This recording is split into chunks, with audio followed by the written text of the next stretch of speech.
show you're about to listen to is part of the Hopped Up Network's growing family of craft beer podcasts in the U.S. and Canada. Find this show and others like it at hoppedupnetwork.com, the spot for informative and entertaining craft beer podcasts.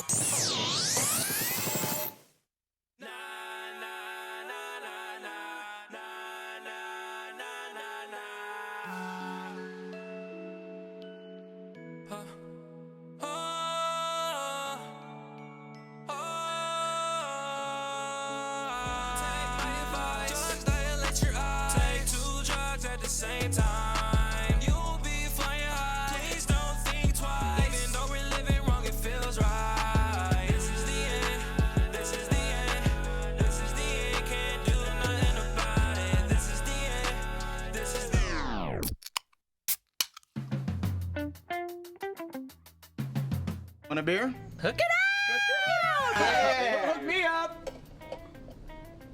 Beer? Hey, Cliff, we like to party. I mean, we party all the time, right, Josh? Yeah, we party hard. Really? I got some beers. Let's drink them, huh?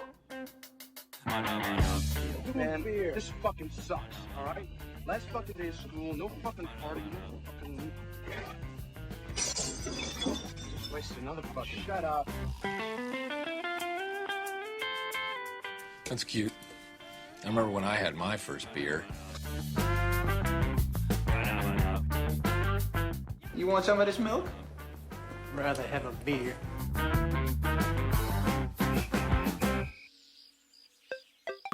All right, now you're overstimulated. Let's get some beer in you, and then it's right to bed. Woohoo! Beer, bed.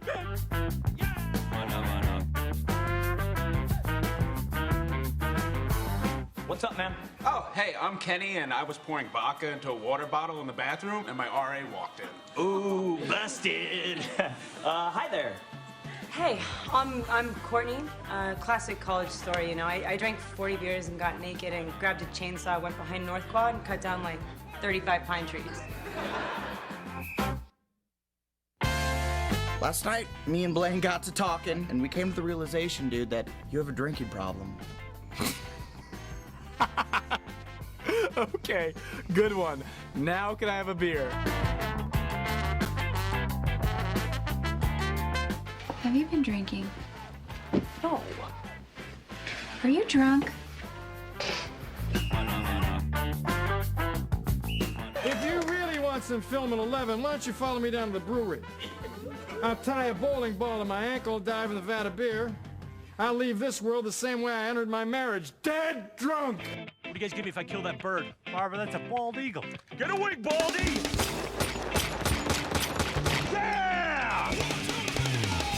Yeah! Wow, that's a little loud. I apologize. Here's the word, Mikey P, GovsRadio.com. That's right. We are live here at Governor's Comedy Club in Levittown, Long Island. We are here for our 49th show, the final show of season 2. No, you're never on right away. God damn it! I know, I apologize for that. Anyway, hi. Hi. Hi, Pete. So we're here for our season finale of our season 2. Possible series finale. Possible? No. Only if Graz brings in strippers, and then we gotta then we'll re-sign keep it going. for season 3. Right? Exactly. Let me get some quick sponsors out of the way, and then we'll keep it moving with our guest today, Kevin from Flying Belgian Brewing. So.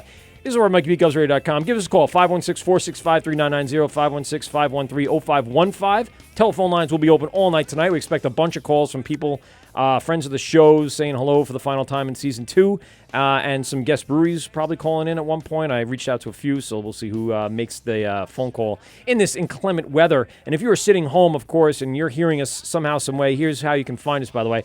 Go onto Facebook, type in Govs Radio, and we are streaming live on Facebook. Go onto YouTube, type in Govs Radio, and we are streaming live on YouTube. Or you can go to our home station, GovsRadio.com, click the Watch Now button, and check us out. I want to give a quick thank you to the Hopped Up Network, who has really done a lot for us in these last few years. We'll start with that as a thank you for this series finale. Season finale. You're going to make me say series. Still early. Jesus, yeah, that's true. And we only cracked one of the many beers that are here so far, so it could all go sideways real quick. All right, so our sponsors tonight, and probably for the last time of the season, We'll start with mybomberjackets.com. Go to mybomberjackets.com, type in the promo code WORT, receive money off your order, and get some sort of percentage off your shipping as well. Go to mybomberjackets.com and get your bomber jacket today. We're sponsored by Shirts on Tap. Go to shirtsontap.com for all your T-shirt needs. You can get a subscription-based membership where you get a new T-shirt from breweries all around the country. It's $5.99 with the promo code WORT, W-O-R-T, and $13.99 after that, which is a reduced price from $20 a month. And it's cool. They give you a bunch of swag and a couple T-shirts and you get in your size. Stickers. Yeah, fun stuff. That Coupon for merch at the brewery. If you actually end up going should you travel Sheboygan, the country? you want to go to Sheboygan, to the brewery in Sheboygan, you can have a coupon, which expires next month. So you better. Again. Yeah, are you? Yeah. Good thing you covered it up tonight. I did. Jesus.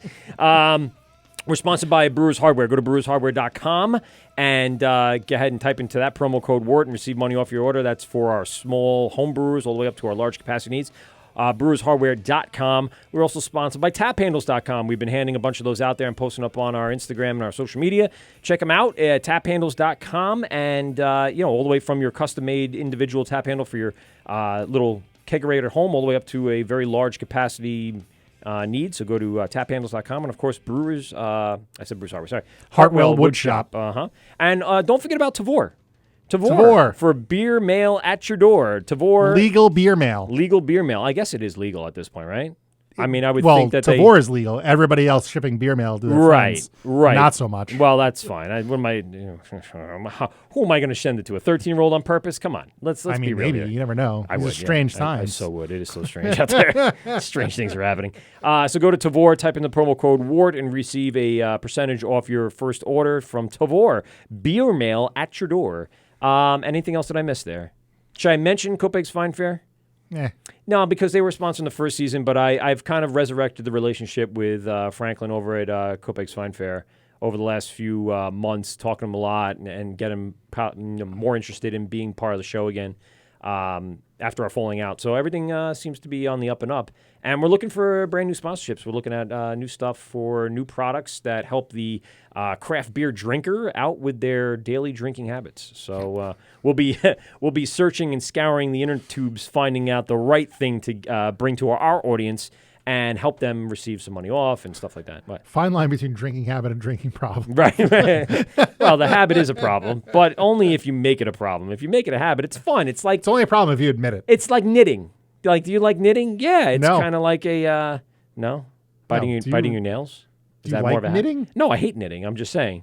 Well, it's more like a hobby. So drinking hobbyists. Sure. That's what we should have called our podcast. The drinking hobbyist. No, you don't like it. You like the word, right? Yeah. It's so out there that people like.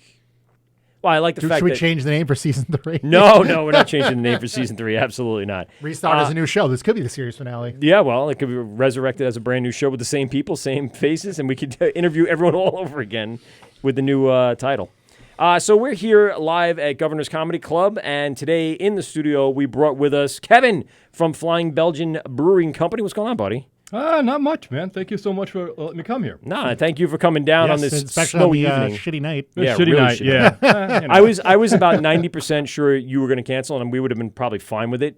But you were sending us messages back and forth saying, "Oh, just check and make sure you get Pete's number." I'm like, "Cool, he's going to come." We've had cancellations before for less. Trust me. Yeah. People have canceled for less. Deal. No, but thanks. Yeah. I really appreciate it. And we actually had friends that we invited in that canceled on us.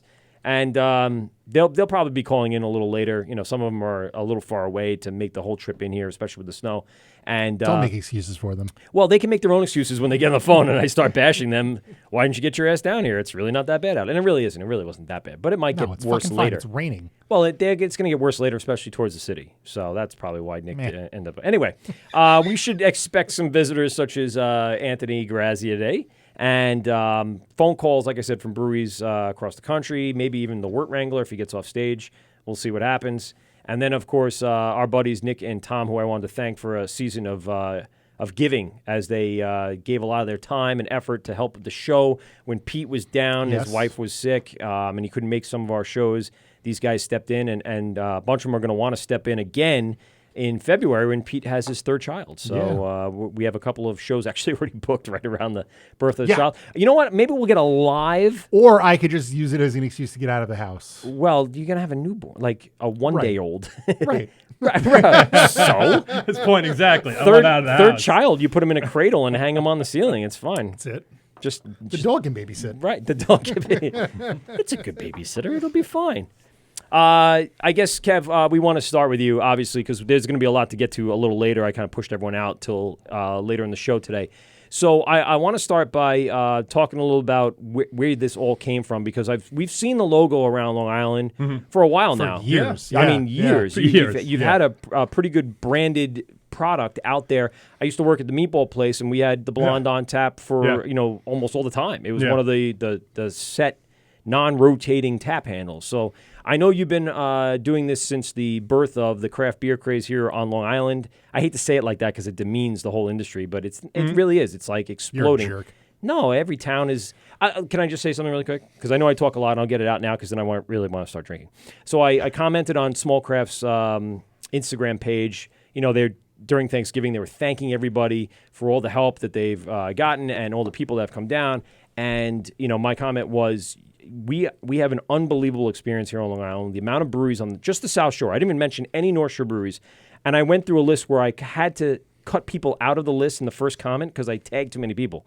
Did a second comment, too many people. Added a third comment and finally covered everybody, including, by the way, the kombucha, which is right by you. Right. Yep. Coastal kombucha. And the Meadworks. And Joe, I saw Joe DM me what the fuck? I'm like, Joe, I didn't forget you. I wanted to include the breweries first, and then I would put Joe you counts. into.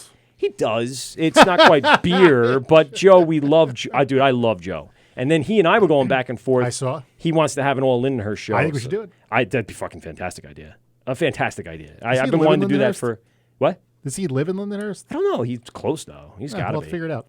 We'll do the All Lindy show. And we could have an old Farmingdale show too, and bring past Farmingdale. That would be like 8 residents. breweries. Yeah. we should just reach out to the. What was the guy's name from Tweaking Frog? I don't remember either. I remember seeing Scott. No, I haven't. No, I feel like I want to say Scott, but it's probably not. Yeah, no, I'll think of it in a second, but I can't remember it now. So, I mean, you came out of this incubator that was thought of. Do you know who thought of that to start with? Because I don't think we've gotten the full history on the incubator itself because we haven't had anybody from that incubator in the show. Oh, really? So it was Jim.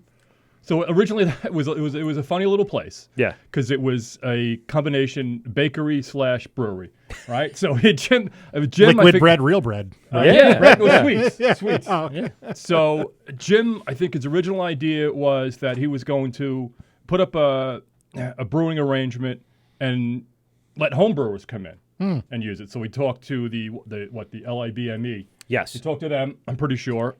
And, in their early goings. I mean, they've been around for over 10 years now. Yeah. But this was before, everything exploded here, and now they have 1 million members. And so it's probably like the original core membership during that time. Right. So he talked to them and said, hey, would the home brewers be interested in using this facility for home brew? And they're like, no, we all have our own stuff. But a couple of them pulled aside and said, but if we could get, a license there and have it a commercial space, then of course we could all benefit from that. And it's interesting, right? Yeah. So especially and sorry, I just to give everybody the audience an idea. So Farmingdale at the time was kind of up and coming. Yeah. It wasn't to the point where it is now. It had some great spots. They had the downtown at the time, and it had some restaurants starting to come in. It's not where it is now by any means, but it was kind of so that another thing to attract people. Yeah. To say, oh, you're gonna have a storefront now on an up and coming town. And something that you're going to maybe even turn a profit from. Yeah. So how did that develop? So what did... so then I think the original group was Jim, which he called A Taste of Long Island. That was his brewery. Charlie, 1940s. That's right, there. Yep. Bobby from Po' Boy. Oh, yeah, that's right. Was there also. And he's still a big active member in the... in the Brewing Club? In the Brewing Club. He's with Hand Grenades? No, I don't think he still so. Does they're all LIBME? Suffolk. Hand Grenades is Nassau. So he's beer. Yeah. So he's beer. Okay. I think so. I just assume so. That's the East End, yeah. Yeah, and I feel like I'm forgetting somebody else who was that first. Brewers Collective? That very first. Yeah, exactly right. The collective. Those were the real initial ones. Wow. A few months later, I literally bumped into Jim. I think I read about it. I was like, oh, that sounds like a great idea. I bumped into Jim at the homebrew supply place in Farmingdale. Yes. Kedco. Love me. Oh, Yeah. Kedco, yeah. Kedco, yeah. Great. Those guys are great. And then my dad buys his winemaking supplies there. Exactly. I bought my first bag of hops from my homebrew there. Centennial and Mount Hood. No one uses that shit anymore. Mount Hood hops. I think I might still even have one of those cryo packs still in my fridge somewhere. Wow. I'll take it out one day. We'll just bring it in here and open it and eat pellets. It's pelletized, so. Yeah, it's like. Yes, please. That's interesting. So you had some pretty big players in that game at that point who have pretty well-established breweries on Long Island now. Yeah. So I think most of them, and I think the same, viewpoint I ultimately took was it was a little bit of a proof of concept, at least for me. So, I can't speak for Charlie or for Bobby, but I think everybody wanted to move on quite quickly. It was a little bit, I don't have, and the community was a little different then. Yeah. And you all have to be sharing that equipment too, right? Everybody was sharing the front end equipment, the brew house equipment. Right. We all had our own fermenting bright tanks. So the cellar equipment was individual. Got it. And then those original guys, I think, also put some sweat equity into building some of the place down there. Mm-hmm.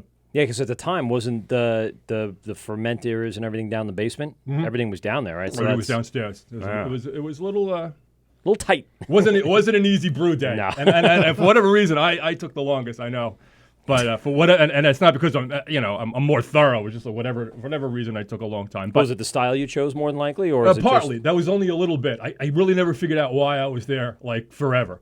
I never did figure out. It was like Kevin's still here, Hey, we're gonna lock up. Take care, Kevin. So, I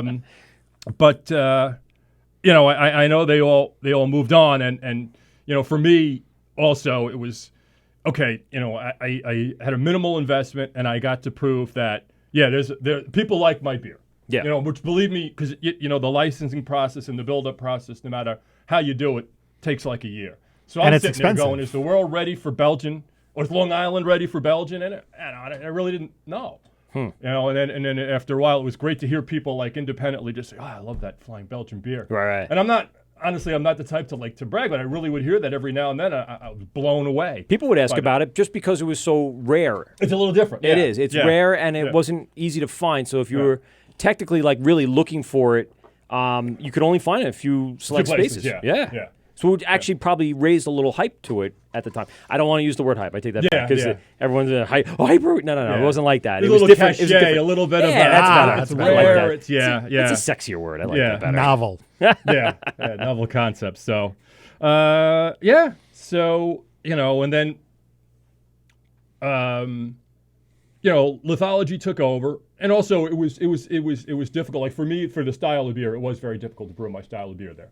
And just with the equipment they had, or but the equipment was it was tough equipment to brew on. Okay. I'll just say that. And the facility definitely needed some work, and they put work into it. Yeah. Because it really helped and good for them. But lithology then take off because there was a bunch of infrastructure built there. Right. The electrical was in place. The plumbing was in place. Yeah. So it made it a nice, easy transition when, in fact, that happened. Yeah. So continue on. Sorry. I just thought it was no problem. So,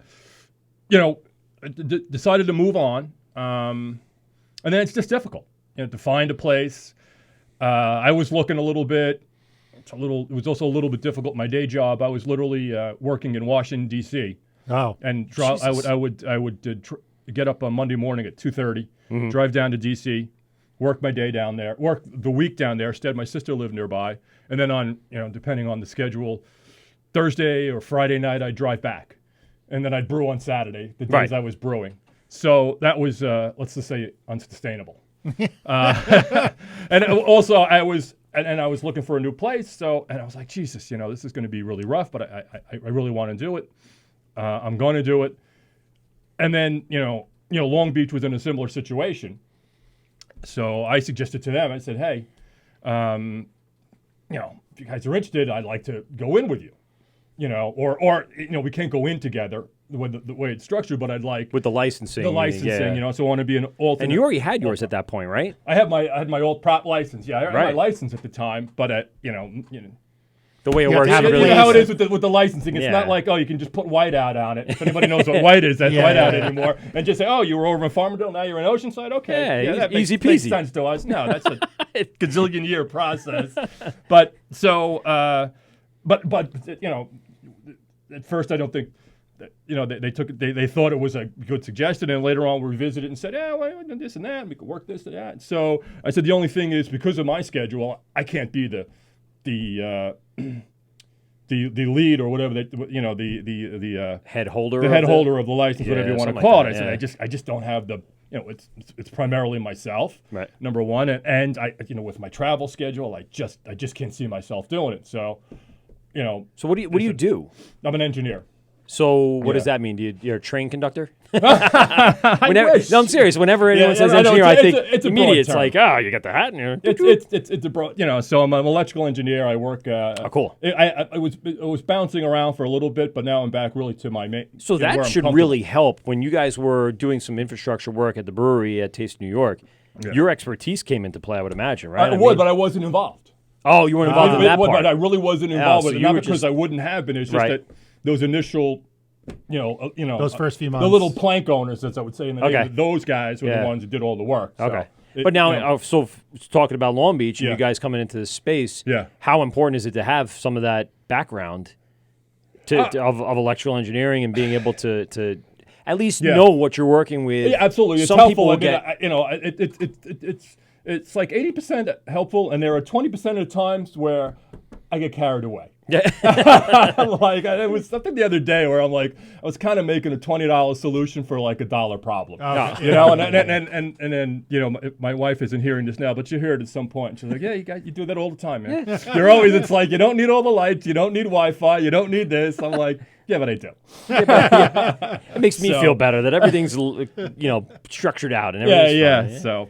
So. So as you were, I mean, you said you made this departure from the Taste of New York. Right. How did everyone else leave? I mean, was everything on good terms? How'd that transition go over? Do you know a lot of what had happened in between? It all depends. I mean, it's different. So, you know, I'm sure it's different for everybody it's and how they a little felt. bit different Yeah. for everybody. I mean, you know, the 1940s, Po' Boy and the Brewers Collective, they moved on. You know, they said, hey, you know, this is great to get started. And it was still Jim at the time, so they said, we're moving on. Right. You know, when it got to, you know, lithology took over.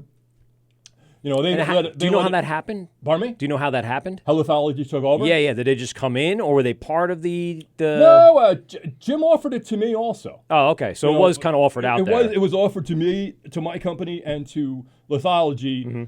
Mm-hmm. You know, and he wanted a decision like ridiculously quick, and lithology made a decision quick. Yeah. And I have a minority partner, and we discussed it, and like, you know. And that would have been my next question. Who else do you have involved with yeah. the brand or with the company? So Yeah. I'm sure you're not just making these decisions on your own. You have to. Mostly, a lot of times I am. Yeah? You know, I have been a lot with, you know, that was Mike. You know, he's involved, and sometimes I do consult him. Okay. And I actually, you know, sometimes just need because I make a ton board. of decisions. and sometimes it gets wearing on you to make all these decisions. Yes. Honestly. Yeah, I would imagine. You know, so And what's his background? Does he have a? he's financial also an background? engineer, but he's finance. Well, he's an engineer, but his heart's in finance. Yeah, and that helps. I think to have a blue collar and a white collar together usually helps out really well. Cover all your bases. Yeah. That's Yeah. good. So you guys left on kind of on, you know, just we're not going to be buying the whole place, so let's move on. Well, yeah, they let us stay for a little bit, but it was very clear that, you know, they didn't want to continue that with everybody, right? Or really, ultimately, with anybody. Huh. So, you know, I mean, that was, you know, so we moved on, you know, and like I said, it was difficult. The transition was very, very difficult because you're out in one place and you don't have a home, so it's, whatever you want to call it, you know, homeless brewer or the vagabond brewer, whatever it was. But it took a long time. We've taken a long time now. And so when you left, I mean, there was still blonde out there. You're still producing so we were just beer. contracting. So I was who were you doing going everything I could, whether that was the right decision or not, and I'll just to keep probably the brand never going. know, just to keep it going. Yeah. I felt like it was out there. It was okay. It was painful to have only one beer because I was contracting, so I started contracting upstate at Butternut. Oh, okay. Where a bunch of people have contracted. Yeah. And then I really wanted it local, so I was able to work with Great South Bay. Yep. So Okay.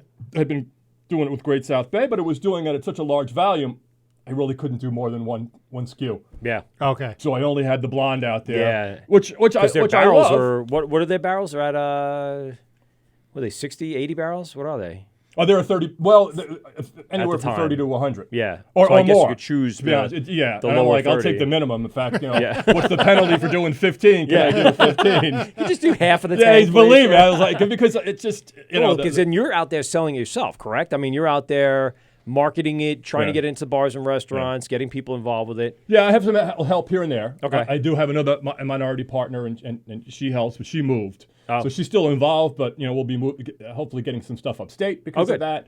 I've brought people on here and there to help, but at the end of the day, I'm the chief cook and bottle washer, and in brewing, literally bottle washing. As I was bottling some of the stuff myself a little bit. I guess the good thing with having the contract is there's a lot less to worry about. Oh, there is. Yeah, it's turnkey. Yeah. And there's something to be said for that, and I trust them, and they're good people. Yes, yeah. So, all of that. They kind of know what they're doing. No, they do. Great South Bay. No, they say me. When I look at me, like, he kind of knows what he's doing. And I'm like, we're not actually sure, but hey, pretty good. He pays the bills sometimes. Yeah. So. And that relationship must have been really helpful as you went through this transitionary time from having a spot that you were kind of safe using and already have to pee.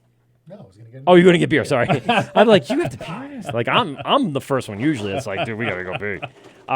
To have that transition time, to have those guys in there, that's really important. And it helps the scene.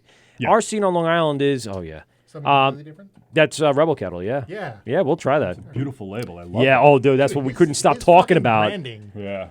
And he wanted to change it. He's like, it's just something to get us started. I'm like, get you started. Yeah, but you know what? I don't know. Like I say we're all like that, but you have no idea, like every detail. Yeah. That I'm like, and I'm almost never satisfied.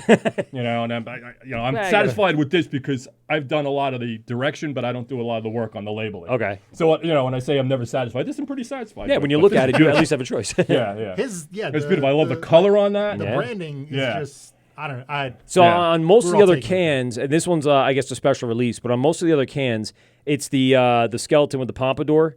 And then they change the colors in the background to represent the styles. Yeah. So that's the main logo. But on this one, then they kind of went through this trend because they're doing was it Chipotle Porter? Yeah. Yeah. So they went through this kind of change in that, and it's very, very cool. You could keep the can later. Yeah, I would like to. No, because I like to show it to. I like to show it to. My wife does a lot of the direction on the artwork, and my brother-in-law does our artwork. So cool. We just when I see one, I appreciate it. Yeah. And where are they from?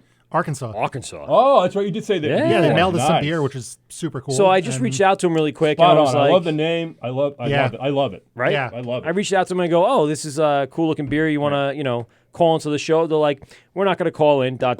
until we send you a shit ton of beer. I'm like, okay. And within a week or two, they had beer mail at my door and they sent us a shit ton of beer. And we had it on air while they were on the phone. It was a cool experience. Yeah, cool. We were on the phone with them for probably an hour. Yeah. Talking all sorts of stuff.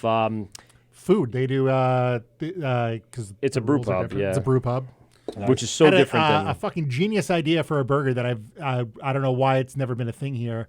He does shrimp on a burger, so they do like a blackened burger, with shrimp and like the theme was Cajun style food. Yeah, Cajun burger. I love it. Love it. I'm like that's. It sounds so delicious. Why is that not a thing? Why am I not everywhere? tomorrow? We must have that. So I mean the contracting thing, like we were talking to them about that as well. And Grace South Bay was here. We had Jake from Grace South Bay, one of their sales guy, talking about how they expand and how they pull back, and then how Zach. Did I say it was Jake? Jake from State Farm. Oh no, I'm sorry, you're right. It is Zach. No, it's not Zach. No, we're both wrong. We're both idiots. I know. I don't know why it's coming back to me. Anyway, yeah, I know. You might be right. It might be Zach. I don't even remember. Anyway, it's probably Zach from Great South Bay. You're right. And we were talking about the contracting and how important that was to his business. We were right, Zach? You got it right. Good job. I was thinking Jake from when we had Fifth Hammer. It's still in my mind, Jake from State Farm for some reason. Oh, okay. Every time. I don't know why. Anyone that's close to that, I'm like, yeah, that's it. And what they did to expand and then come back. So we were asking them out in Arkansas, is there anything like that? And there isn't. They're not very, very close to anything. Yeah. They're kind of out there on their own flying free. So it's tough. if they wanted to start something and they ran into issues along the way, they don't. There you go. They don't have anybody to fall back on, and that's what I always thought was great about Long Island is that we have some truly established, decade-long breweries, and they're all willing to help out. What's up? Do you want to? Yeah, he's yeah, that's fine. He probably drinks straight off the Bright Tank. So I do indeed. Yeah. 3 a.m. Yeah. Oh, nice. I'll do it in a second. Let me finish mine. So I think that's super important to how this area has built its infrastructure and getting a lot of the small breweries up and running and going. It's the help. It's the lending hand along the way that you've obviously felt as well. Yeah. Absolutely. So from there, obviously you were working with these local breweries and contracting. What was the first thing that you needed to do in order to kind of get to that relationship that you have with Long Beach or get to that location you guys started up and give me a little bit background from then on, that chapter. From saying, hey, let's get together. Yeah, pretty much. Let's get married. We've heard a little bit. Yeah, it's pretty much what you guys we've signed a lot of paperwork together. Yep. Yeah, we've had discussions with them about how it's gone, but we haven't really delved into that whole relationship. Mm-hmm. We thought it might be better to talk from you because for them, they were kind of already on a path, and then they're like, oh, well, this could happen. Yeah. So let's hear what your perspective of that whole journey was. Yeah, so it didn't take us very long to say, Kev, are you serious about that idea? And I said, absolutely. I said, not only am I serious. Well, how do you know those guys? So they actually, believe it or not, also had signed a contract at Taste of Long Island. Oh, did not know that. Yeah. No. Yeah. Wow. There were several new breweries information. There were several breweries who had breweries in waiting. Let's just say at there and they waiting for a spot on the roster, or no, just signed up and said, one thing Jim was good about was he didn't not having downtime. He didn't charge you, or didn't. At least he might have changed, but so when I signed up with Jim, I didn't have to pay like a registration deposit, fee, or I didn't have to pay monthly until I got up and running. It was like, hey, once you're up and running, okay, then we'll start the clock. Okay. Right. So I know Long Beach had gone, and they said, okay, this is what we're going to do. And again, we'll another person on Long Island that helped the scene. Yeah. I mean, you could even say he's a bigger contributor than some of the breweries are at that point. In some way, he could be. You could say he spawned. I mean, the grandfather people that of came. the beer scene, or what's Jim's last name? Blanking on it. I know it's all right. I'm blank. I can see Jim. I can see him. But he looks glorious. That's awesome. I mean, that's a big deal for someone to have someone like that. Just like you said, reach out and go. Listen, once you sell it for, then we'll talk about pricing. Once you get going, that's something no one else really gets the opportunity. There's no one like that today, is there? You can't. Harder to find that. No, definitely harder to find, and well, just because there's so much, and it's so easier to make money on it. It's so much easier. Yeah. Is that way? Yeah, easier to make a little bit of money on it right off the bat. You got people so hungry to do it that they're willing to throw in, $100 just to get going. Yeah. So Long Beach had started. They had signed up. Yeah. And then, once lithology took over, that they weren't able to kind of complete it. So, they were out. Then they were out looking. I had a place I looked at. I liked it. I wasn't sure. It was in Rockville Center. It's a great little location. I don't know that it would have gotten. I don't know that Rockville Center would have approved a brewery at that. Well, it was a good town to get into. If it would have had like a Main Street location. Unbelievable location. Yeah. It was just, it was like 2 doors from Parlay. Yeah. Oh wow. It was Forget it was ridiculous. The rent was probably equally ridiculous. Well, technically the place wasn't for rent; it was for sale. And they're like, you interested in buying the whole place? I'm like, no, I'm interested, but I didn't. I work for a living. That $1 million my father left me, I already spent it. Yeah, which he didn't leave me. No, so which I never really got. It was a nice location, but I don't think it was feasible, and it was bigger than lithology space, but not a lot, So you would be. But on the other hand, the tasting room would have been unbelievable there. Yeah, I mean the foot traffic, foot traffic alone, it just license to print money. Exactly. So, but we found this other place, and I love the location that we had, even though there's some challenges with the location in terms of the parking. The one you have now. Yeah. I don't know if you know. I've been down there. I haven't been down there. I was down there. You guys. I went to South Shore's opening. Nice. And so after I left there, I cruised over. I was like, I got to check out the space, hoping that somebody was there, but nobody was there. But I ended up parking in the little lot to the south. Okay. Where the ramp is. that you guys had built for, I guess, deliveries and stuff like that. Yeah. But then there's street parking, and then you got a major thoroughfare there. So it's going to be tough. The parking's going to be tough. I like the thoroughfare part. It's just like foot traffic. Only you have a nice People big going to sign. Costco are going to see your signs. Yep, exactly. So. You get a lot of exposure up and down. Was it Long Beach Avenue? Lawson Boulevard. Lawson Boulevard. Right. Yeah. So yeah, I mean that alone is going to get you to get that exposure you're looking for. You're going to have dual signs, I would assume. Or Yeah. So you're going to have like your. We used to have a sign. It was up a while and it got ripped. So did Long Beach's. Yeah, I saw that. Yeah. But we'll have signage. I'll have my own signage. Awesome. It'll be guest for the tap room. It's guest. Okay. So yeah. And is that how it has to be set up due to the license? I'm a guest tap. Got it. Yeah. Huh. Yeah. But yet you could still brew there and do everything. I'm an alt prop. I can do the brewing. Okay. There are just is it certain a separate brew house, or is it shared equipment or shared? What? So again, it's somewhat similar in concept. The brew house part is shared. It's really theirs, and I rent it. Okay. And then I have my own fermenting vessels. Got it. Yeah. Got it. Yeah, I see. I have to build. I'm going to have to also make some changes to the quote unquote infrastructure for the Belgian. Right. I have temperature concerns that other people don't. Right. Okay. Okay. And they're not producing for what styles?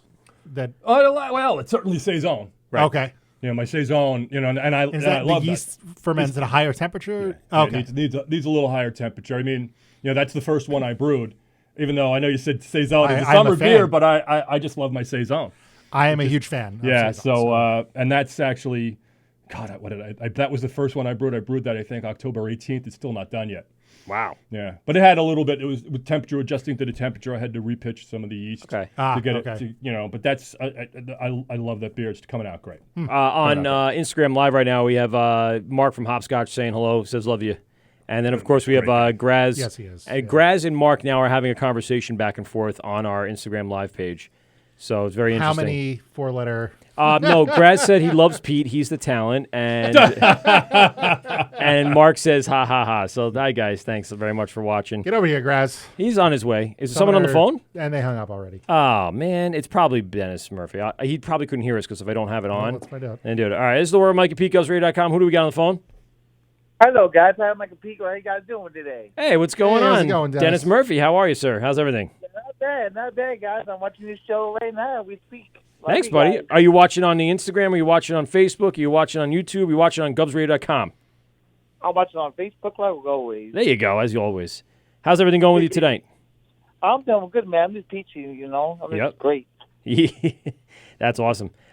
You are a longtime caller of the station. What do you have plans for this holiday season, Dennis? Well, this holiday season, I got a lot of things going on. I can't wait to next month. I'm going on the radio with Felix. Oh, okay. So you're going to be on Felix's show. Let's eat Li. Thank you. Yep, I'm going there. I'm going there twice. I'm going there January 6th, and also I'm going there February 20th. And I think March or April, I'm doing my own show. Oh, okay. Well, that's good. Yep. Are you going to? Do you know what it's going to be called? And no, it's going to be Dennis Special. Okay. All right. Sounds good. Yep. And did you guys watch the wedding? I taped it. Dennis, I'm the one that set up the whole the technology to do it. So of course I had to monitor it along the way. Yes. Yes, it was really good. Thank you. You guys did a good job for me. No problem, man. I appreciate you being an avid listener and getting the word out for the station. Oh yes, you know how I am. Yes, sir. Of course. You guys are awesome. Like I said, every single Gov Radio, you guys are awesome. I missed you guys on Thanksgiving. I know you too, buddy. I cried my eyes out because I had nobody to talk to on that day. Come on. You have plenty of people to talk to. You have everyone on social media is there for you. I know. I'll just play with you guys. Don't make me feel bad. It's getting to the holiday season. Everyone should be happy and bright. I thought it was a reason to feel bad. No, it was not a reason. All right, Dennis, we're going to let you go. We got a bunch of people going to call in the next few minutes, so keep watching, and thanks again for calling in, buddy. I'd like to say a big thank you to GovsRadio for everything they did. Everything. Anytime, buddy. Yep. I think I'm stopping by maybe next week to jump off a Christmas card, maybe. Oh, there you go. All right, well, whoever's going to be here is going to welcome you with open arms. Oh, yeah, yep, definitely. All right, later, buddy. Later, guys. GovsRadio number one. Yes, GovsRadio number one. Dennis. Yep. Yes. Dennis. Yes. I think you should get your own show on GovsRadio. Take over Thursday nights. The guy on Thursday nights sucks. Oh, I'm definitely doing my own show. I think I That am. fucking hack. Thanks, Pete. I hate you. Dennis, hang up. I see you later. Hi, Mike. Yes. I was waiting for him to hang up because he's going to comment again. Hi, Graziday. Anthony Graziday from Little Talk Podcast here on GovsRadio.com. Thursday, starting at 9 p.m. for your season finale. What's going on, brother? No, I got three more. Then my season finale. I thought you said you were going to do the last one and that was it for the December. I thought you had conflicts. They offered me a free month. What do you think? I'm Jewish. It's free. It's me. Are you having strippers for your season finale, Graz? Oh, you guys got to tell me if you guys are having strippers for season finale. I'm getting in the helicopter. I forget what number. Oh, there it is. I got it. Hold on. There you go. Graz is going to come over in the helicopter. There he is. So, Graz, are you on your way now? We got the GovsRadio helicopter coming through. Yeah, I should be there in like 45 minutes. That's a slow helicopter. Yeah, it's going to be slow. The weather's bad. It's snowing over here, bro. Is it? Where's the rest of your Where's the rest of your crew? Where's Nicky Nux? Yeah, apparently the snow kept everyone away. So I was hoping that you'd come by and grace us with your presence. And if not, no big deal because we got Kevin in here with beers and we got a lot of beer to drink. We'll snow ourselves in. Hi, Kevin. Hi. How are you? Very good, thanks. How are you? Good. What's the name of your Flying Belgian? What is it? Yeah, Flying Belgian Brewery. Really? Where is it? Oceanside. Do you make a dark stout? I do not have a dark stout. I do plan on a Belgian dark stout, but I don't have that finalized yet. Chocolate nibs? Chocolate nibs? Probably not. There we go. Good answer. Good answer. Good answer. Kevin, I'm not liking you. You and I are not going to get along. Oh, I'm sorry to hear that. Trust me, you're not the first one who don't like me. What's going to happen is it's like turbulence. When I walk in, you're going to have to put your seatbelt on. Okay. It gets a little shaky, okay? Yeah, there you go. All right, I'll see you in a little while, Mike. All right, later, buddy. See you, Grass. Bye. All right, it's the word, Mike at PeteGovsRadio.com. Phone number here, 516-465-3990, 513-0515. If anyone is still checking in on the Instagram as I take it down in just a minute because my arm is getting tired, go ahead and go over to our Facebook page. Go to Facebook, type in Govs Radio, and we are live there till an indefinite time. Also, if you go over to YouTube and type in Govs Radio, we are over there live. Or come to our website, GovsRadio.com. Check us out today. We're going to end Instagram Live just like that. And no. Good. I don't have to. That fucking took forever. That's a nice one, right?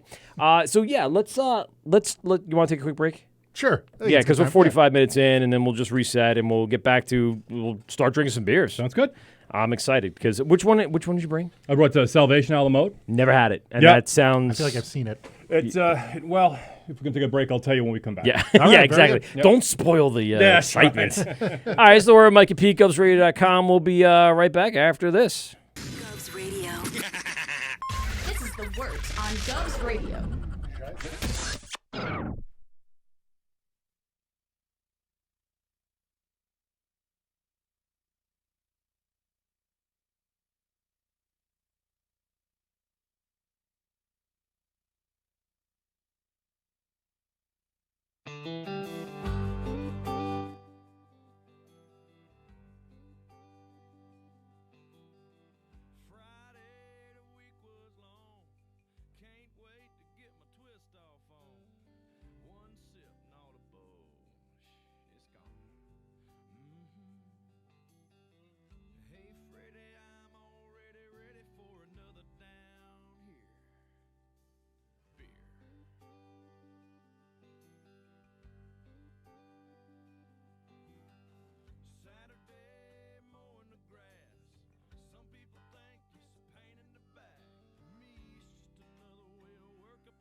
second she walked through the door, I caught a buzz. One taste from your lips knocked me out just like a drug. The rest of the night's kind of blurry, now the sun's peeking through the shades. I can't help but laugh, cause I kind of like feeling this way. I woke up. This is GovsRadio, and you're getting drunk with Mike and Pete on the Wort. Hey, it's the Word of Mike at GovsRadio.com. We are live here at Governor's Comedy Club in far Levittown, New York. I don't know why I said Farmingdale. We're here live with my co-host for 2 years now, Pete. And, of course... I'm from Farmingdale. You are from Farmingdale. That's probably why I said Farmingdale. And, of course, Kevin from Flying Belgian Brewery. And we're just cracking open one of the beers that you brought today. And give us the lowdown. It's the... I can't. Oh, good Lord! That's Salvation's a la mode. Salvation's a la mode. Yeah. I like that idea. Yeah. Give us a little breakdown of this. So tell us a little about this, because Smells I very, think like, a lot of people yeasty are and bready. a lot of people are familiar with the blonde. The blonde, yeah. The blonde's like, everyone, I think at one point probably has tasted it in the last 5 years or so. Well, because that's the only thing we've had. Right. Right. Unfortunately, we're like, you can have anything you want as long as it's the blonde. As well as don't try to. So this is a little different. So I haven't had anything else but the blonde from you. So I'm actually excited about we trying something a little new. We did have this available. I've seen it on a board somewhere. We had it a little bit. It's the best. It's not categorized. Okay. But I would say the best description would be it's like a triple, a little bit of honey flavor. Okay. I can feel that. A little bit of citrus, a little bit, and I've also got coriander in there. So it's right now. I think it's probably still, a strong alcohol taste, and the coriander may not be coming through. That's No. yeah. The coriander I don't get. Yep. It tastes kind of dry. Very dry. Yeah. Very dry. Which is good. Yeah. You have like a yeasty kind of bready aroma.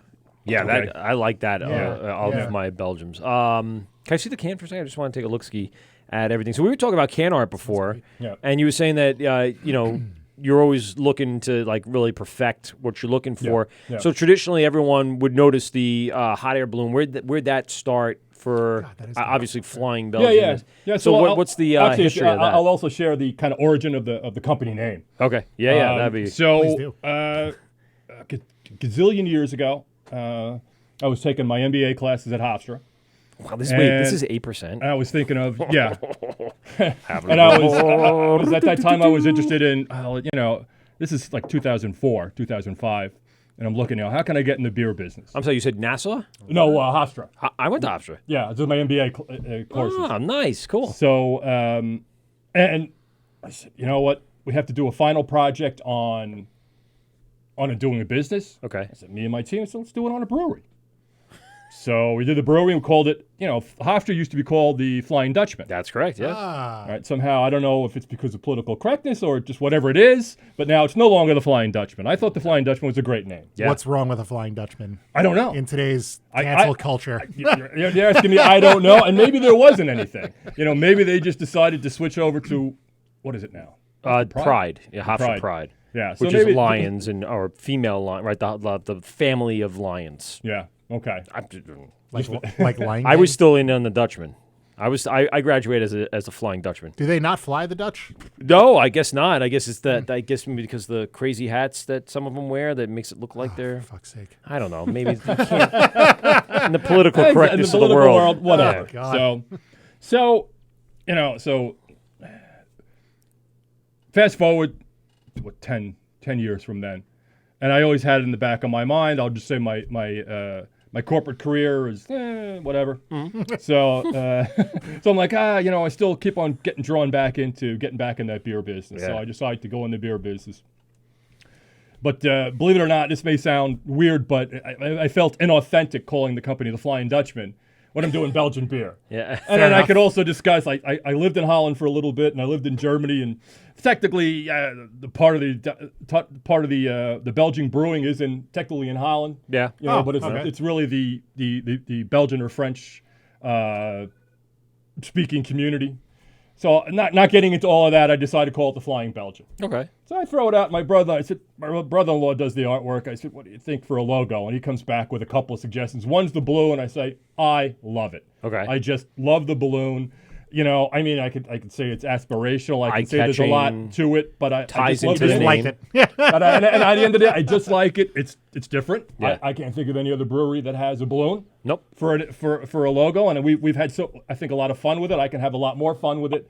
You know, up to It leaves itself open for a lot of a lot of things that I can do. Yeah. You know, we've got balloons all over the house now. So that's kind of the just origin. hot air balloons. Yeah, we just find balloons places, and all right, that's it. Next thing I give it to my brother-in-law. I said, all right, paint this with the company colors. By the way, the elves last night hit the hot air balloon. Oh, in paying homage to what we were going to have on today. They were in a hot air balloon flying high above the living room. My wife had to send the kids on a wild goose chase this morning because she forgot to move the elves. So she said, "Oh, I think they're downstairs. They're in the Why don't you go check downstairs while I definitely don't go into your room to go get them and place them somewhere else?" You didn't see him, right? You didn't see him, right? All right, perfect. All right, go downstairs. Lift up the couch cushions. Make sure everything's fine. And I promise. Oh, wait, who's on the phone? It's the Wort, Mike at GovsRadio.com. Who do we got on the phone? Hey, guys, it's Mark from Mousegosh. How are Hey, you? Mark. What's up, buddy? How's it going? Hey, Kevin, how are you? Good, man. How are you? Good. Kevin, where are the Mark? Where are the elves in your house right now, pal? The elves? Do you not? Do you know? Well, that's right. This is your first kid. Yeah. Yeah. So you don't have to deal with the fucking elf on the shelf yet. The stress of the morning wake up saying, did I fucking move the elves? Who moved the elf? Good morning. It's Monday morning. How you doing out there? Did everyone move their elves today? No. Oh, shit. I didn't move the elf. Where did I put it? I'm a little anti-Christmas decoration, so I'm going to Oh, God. We have But to your hang whole out more, shop Mark. is set up beautifully. It looks gorgeous with the new lights above. And I fucking hate Christmas decorations and more about the holiday season. because you're in charge of all of it. We don't want to have to tell the Christmas wanna tree get- story, do we? No, we can talk about that All later. right, we'll talk about it later. Mark, you've had some Flying Belgian beer, am I right? Yes, it was been on. It went super fast. Yes, it did. It makes awesome stuff. Yes. You are one of those guys, and I applaud you for this over the last year or two that we've known you, that you like to get your board to have a lot of different stuff. When you go in there and you're looking, you're not going to see 5 IPAs. You'll see 1, maybe 2 if you want like a different variant, single to a double or triple and whatever you've done. But you go out there and really look for the stuff that people like us want to see. A beer nerds. A beer nerd board. Yes. Thank you. Variety is always good. Absolutely. So you kind of was throwing it out there on your social media asking, where should I find a new keg to fill my board with? And I threw out Small Craft, which is a local, I grew up in Amityville, so they're local to me. And I threw out Secatog. And you did have Small Craft on recently, so you were like, oh, I got to go to Secatog. I must have walked into the brewery probably 40 minutes after you were there, less than probably. And I saw that you picked up the alt beer. How did that turn out? How did everything work out with that? Oh, it's awesome. They're great guys over there. The place is awesome looking. Yeah. Very nice. Very well finished space. Decor. Yeah. And they make good beer on top of it. Yes, they do. We have some here with us today. We'll be enjoying that after we... Do you have the alt beer? No, I didn't bring the other. I know, I'm sorry. I grabbed, of course, the double dry hop, the brand new one, the milk, whatever. Which one was that called, Mark? The milk one? Milk Apocalypse or something like that? It was like signifying the Milky Way and Milkdromeda. Andromeda and the Milky Way are going to collide in like 2.5 billion years to create one massive... So I should start worrying now. You should start really stressing out about the Christmas decorations now, because if you don't get them up in 2.5 billion years. Galaxies. Yeah. Well, anyway, they came out with something that represents that, and it was like one of their ventures into milkshake double dry hop. Milkdromeda. There you go. So you even looked it up while we're on the phone. Mark, how was the alt beer? Yeah, how was the alt beer? The only one I have experience with was Long Beach's, which I liked a lot. That's good beer. Yeah. I don't know what they did, but they did a great job with the carbonation of it. It's like it almost tastes like a nitro. Like the head was so creamy. Interesting. Tiny bubbles. Yeah, they did a great. I don't know if they ended up like using oat flakes or something to give it that creaminess. It was really good. It's still up. Do you know what could have been used? Do you have any? He did tell me, and now I really don't remember. Ooh, someone's got inside information. No, I'm forgetting. I'm not hiding. I just forget. Because I tasted it. I really did like it. Yeah. The Mark, while I have you on the phone, before I forget, before we do depart with you, we want to thank you for your help over this last year or so, and promoting the show and hosting our tap handle adapter that you have there, and actually contributing when Pete was down for the Heckscher State Park live broadcast. Really appreciate the loyalty, I guess is the good word to describe it, but the friendship that we've established over the last year or so, it's been awesome, dude. Oh, you're welcome. I can't thank you guys enough for the same. It's, I mean, besides introducing me to Graz, which was like the worst idea ever. Kevin's going to be introduced to Graz a little later tonight. So. I've already had a brief chat with him. He doesn't like me already. Well, that's the way he didn't hate. He hated Mark to start. Now they're in business together and doing stuff. So that's the way Graz is. He likes. We got a second trip actually coming up. You do? Talk to me about that. In February, we're looking to do Mustache, Long Island, and North Fork. Nice. That's a good trip. Yeah, so it'll be a lot of fun. I'm really looking forward to it. I never get out there ever, so it'll be all. You only have a business to run. That's all. What'd you say? Don't you live out east there, or am I Eastern area, right? Or am I? Yeah, I'm right near the shop. Oh, okay. You work at Mather, isn't that right? I guess that's yes. That's I'm getting confused. Okay. Yeah, that's a hike. Yeah, yes, a little bit. Yes. You guys had a really great experience. I was going to tell Kevin. Graz also has a limousine company, and he has a bus, a short bus. We call it the Bang Bus. Okay. That he does wine tours on throughout the warmer times of the year. Even now, I think he does occasionally if it gets booked. So as we were establishing this relationship with Mark, we said, and Anthony and I were always talking about it, let's do like a beer tour. Yeah. And I said, well, it'd be cool if like the five of us went, but let's do something like legit where you would actually have a real business established with beer tours. There's a couple of them out there already, but this is more like a private one where we can kind of come up with our own concept, not rely on what they've established relationships with. So he, Mark and Graz talked about it, and they came up with a few breweries in Queens and Brooklyn that they went. We went to, let me get this straight. So you guys went to Other Half. Yep. You went to Grimm and Transmitter? Interborough, that's right. So it was more Brooklyn than Queens, right? Yeah, it was Brooklyn. Yeah, Brooklyn. And then the Brooklyn tour went very well, sold out, which was awesome.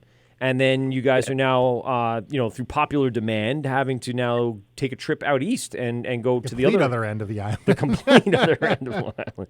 Yeah. And it's great. I mean, Mark, I want to say, like Pete and I always have believed in the small local breweries on Long Island and the means of which to establish relationships with small businesses here on Long Island. We're a small podcast that has grown over the last 2 years. And we believe in that, like that hometown feel, and that's why we enjoyed establishing that relationship with you and having you and Graz connect and link up.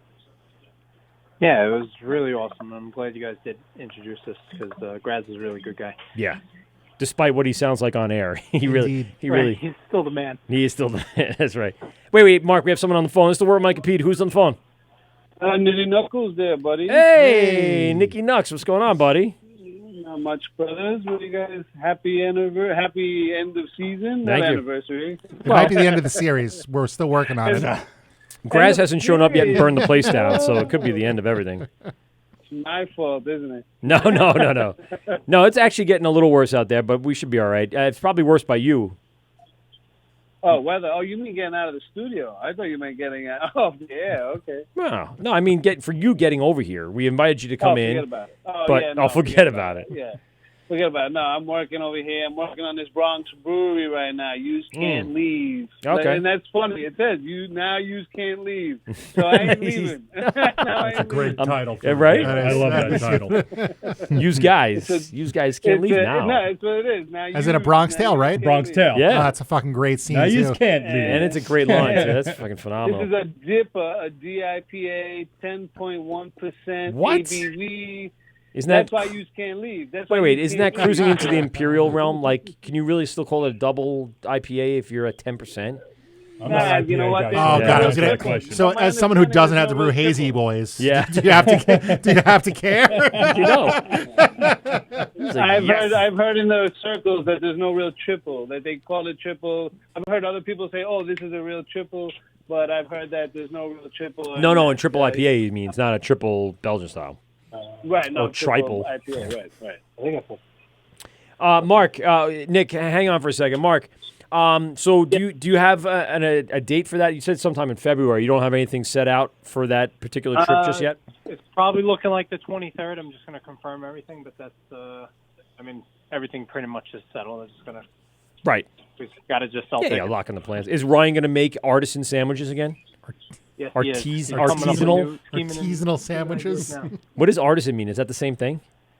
Or is that like an adjective to describe the adverb? Another word for craft. Yeah, sure. Craft sandwiches. Right. Those were a hit, I heard. I heard those were delicious. They were. He did a great job with them. He really did. Is that like craft slices? Do you put craft slices on them? No, not craft. I don't think so. Craft singles. Individually wrapped. This guy. Yeah. He was peeling back the plastic on every single sandwich. He was using hot dog buns. That's a good beer. That's some good beer art right there. Get some craft singles on there, right? I think mybomberjackets.com has already done that. Okay, there you go. The bomber jacket, the 16-ounce can koozie, has done that artwork. So Mark, where can people find tickets when you finally go on sale? Yeah, we'll post on Instagram and Facebook, and they'll be able to get them right off our website. Brilliant. And you expect a sellout just like last time? Yeah, unless it's a solid lineup. You should. Yeah. No, it is. You said it was gotta Mustache, convince North them to get a Fork, 32 passenger, and Long Island, right? Yeah. Yeah, the 32 passenger short bus. Yeah. But that's if you sell it out, it's pretty good for what they did. You get the food on the way out, a couple beer. You get a flight. You get a flight at the shop. Then you get food on the way. Then you get the 3 breweries, and they bring you back to the shop, where you can drink more and eat more. Yeah. Last time, I think we ended up hanging out at the store for another hour or so. Nice. See, there you go. And that's the point, right? I mean, it's just to get people to start realizing there's more than just big business, big pharma out there. There's little farms as well with an F, not Everybody a PH. who came to the trip really made it, I think. It was just a really good crowd, and we're hoping to get the same. Awesome. Well, Mark, listen, again, thanks so much for everything you've helped us out with for the show over the course of the last year plus. And we hope for bigger and better things as we go by and move forward in our season 3. And we have some big stuff planned ourselves, so hopefully we can include you in on all of it, if not most of it. Or most of it, Awesome. if not all Thank of you, guys. Love you guys.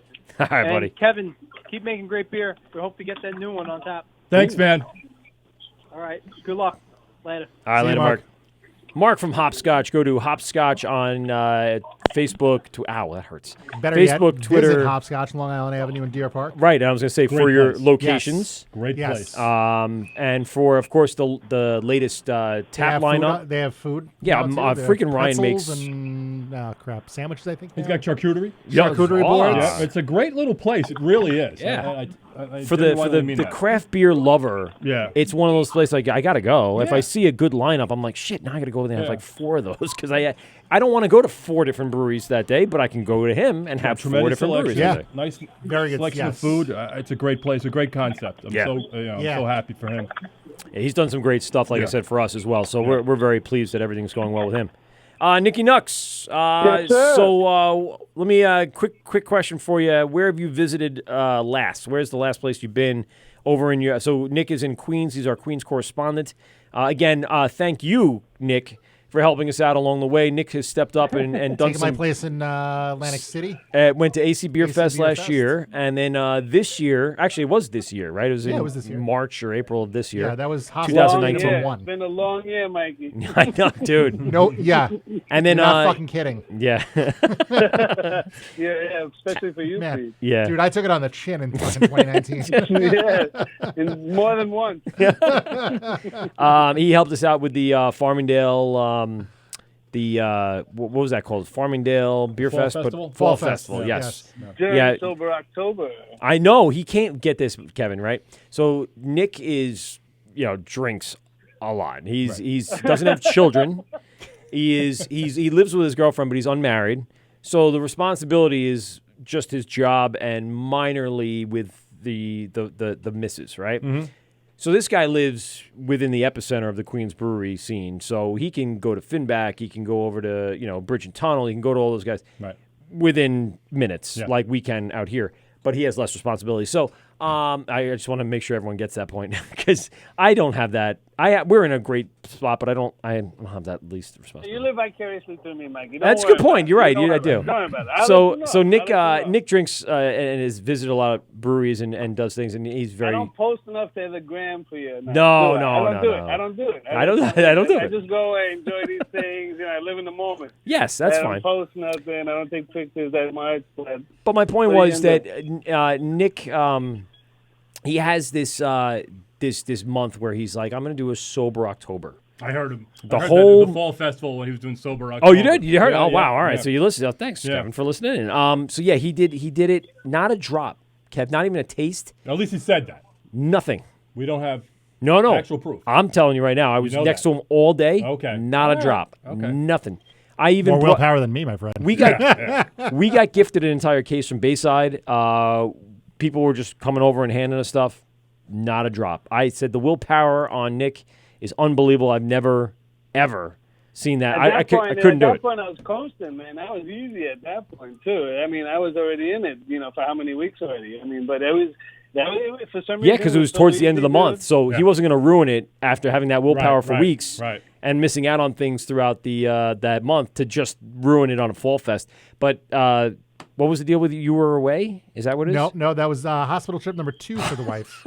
Hospital trip number 2 for Pete. And so I had to call in last minute. Mark was going to be the fill-in, and he had a prior commitment, and I think one of his guys wasn't going to be out at the shop, so he couldn't make it. So then Nick, within 12 hours of me calling him, goes, I'm in, I'll come down during Sober October. Third stringer right there, the starting lineup there. Obviously, it's not Sober October anymore for Nick, because this is how Nick is when he is not sober, and that's the great thing about him. I mean, he's like Will Ferrell in Old School, right? He just admitted it. What happened? Did you see him on SNL last week? It was pretty. I did. It was actually a pretty good episode. That was good. Yeah. Ryan Reynolds and that monologue. It was a little weird. That was good. Strange, it was weird, but that's Will Ferrell. That's his comedy. That's what he loves doing. Yeah, it is. So he's not a stand-up there. So I want to thank you for all that, and everything you do for the show, buddy. And so you were asking me where I've been, though, and right. I was going to get to that, but I just wanted to thank you before I forgot, because I'd forget. Of course. No, you don't have to thank me, but it's my pleasure, man. Thank you for having me on, for having a little confidence in me. But what is it? I don't know. I've been all over the place. I went to Finback again, and I gave you a bunch of good stuff, right? I gave you that latte. That was delicious, right? We were talking about it before. What was it? That stout? Chocolate stout, right up Graz. Yes, the latte was good. I should have saved that for Graz. That would have been delicious. Oh, yeah. This is really good, by the way. Yeah. This is not Pete. For Pete. Pete don't like it. Wait. No, I'm talking about the. We have Flying Belgian in, and he has Salvation a la mode, and it's a 8% Belgian. It's actually like 80% New York State grain, 60% New York hops. It's a full New York beer. Yeah. Except for the yeast, obviously. You got to use Belgian yeast. But is Belgian yeast from not well, from it here? doesn't. Can't be, Do you have a can't be house considered strain now? sourced from. Pardon me? Do you have a house strain now of yeast? No. I don't do that. That's for better brewers than me. Guys with more time in their hands? Well, no, the better. The more skilled Scientists. than me. They're for scientists. Exactly. Yeah. Remember, I'm an engineer. Right. I'm not a biochemist. Sorry, Nick. So North Fork Brewery has Ian. Ian is a goddamn scientist. He has a lab. Yeah. Right. So that's what I'm saying. Like for someone like that, it's hard to, unless you have that biology background that can do that kind of stuff. It's tough. So unless he's doing it for you and then leaving it in labs and stuff like that. Yeah. But this is like. Is it the exceptionally good? The smell is that from the yeast? Pardon me? The smell off the head of the beer, is that from the yeast? So they're definitely the yeast effect, no question. We're probably getting a little more residual yeast, quite frankly, than I'd like. Okay. In here, it's going to settle. There's no question about that. So. Farts tomorrow. All farts tomorrow. There you go. That's okay. That's all right. It's a cleanse. It's a, what do you call it? It's evacuation, Nick, right? There you go. Evacuation. Morning evacuation. Yes. Morning But evacuation. the smell is definitely from the yeast and the and how it fermented. Okay. The temperature from the fermentation. So the esters. No, that's an a la mode. okay. Was there lactose in there? Or? No lactose. No lactose. A la mode meaning, I guess, just the delivery on the tongue at the back end. Well, a la mode, I mean, actually, it's actually from a line from a song from Jethro Tull. Oh, okay, there you go. I don't know if you guys recognize Jethro Tull, but there are a few. I know Jethro, but people. I don't know. I'm not familiar with the song. What song is it? It's an Aqualung. Oh, okay. It is from Aqualung. Yeah. The only thing I know about Jethro Tull is they beat out Metallica for that Grammy that one year. Oh God, I can't even imagine. Back when I don't think anybody cared about the Grammys. Neither of those bands, I would think. But okay. Nick, I think they beat him out for like best hard rock performance or something, and the footage is priceless. Yeah. What we're having, Nick, is a Belgian style beer. It's delicious. I'm going to say it's one of the better ones I've had in a long time. It's very good. I like it. I like the dry finish. The smell is awesome. I could drink like literally an entire 4-pack of this. Well, and keep. Well, you might. Shouldn't have one clip. No, because it's 8%. But that's why I like it too. Yeah. Because Where's Flying Belgium? Where so they are. I know you probably weren't listening into the show. I wasn't in. No, I know. So remember, because Nick went over to South Shore as well for the grand opening weekend. I went for the soft opening weekend. He went for the grand opening weekend. And you know where Long Beach is over there on what was it, Lawson's Boulevard? You know what? I didn't go that day. No, I know. And I was right there. I know, but they weren't open. They're not open yet. They're not. No, Okay. they're not open yet. So you wouldn't have been able to get in like I wasn't able to get in. But they're sharing a brew space. So Flying Belgian is going to be considered like a guest tap, though all his brewing can be done there because of his prop license.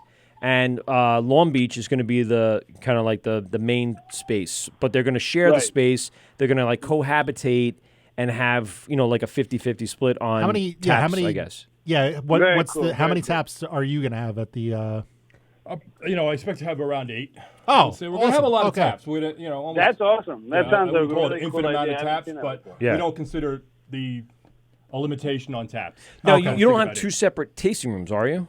No, we're not. One tasting room. I will be a guest tap there. Okay, so one tasting room. So how many? If you have 8, no, probably I would like expect 16? to have like 16 or so. Yeah. Jeez, wow. And do like a true 50-50 split. To me, it would be beer heaven. Not because I'm there, but because if I was going someplace, 16 fucking 2 beers, yeah, 2 beers, 2 yeah. breweries in one. Yeah, right. Yeah, absolutely. The bang for your buck. Yeah, exactly. So. And with their lineup between Ghost Wave, between the Shipwreck Black, between the Channel Keller, between I'm trying to think of all the ones. Fucking alt Pilsner. The 34.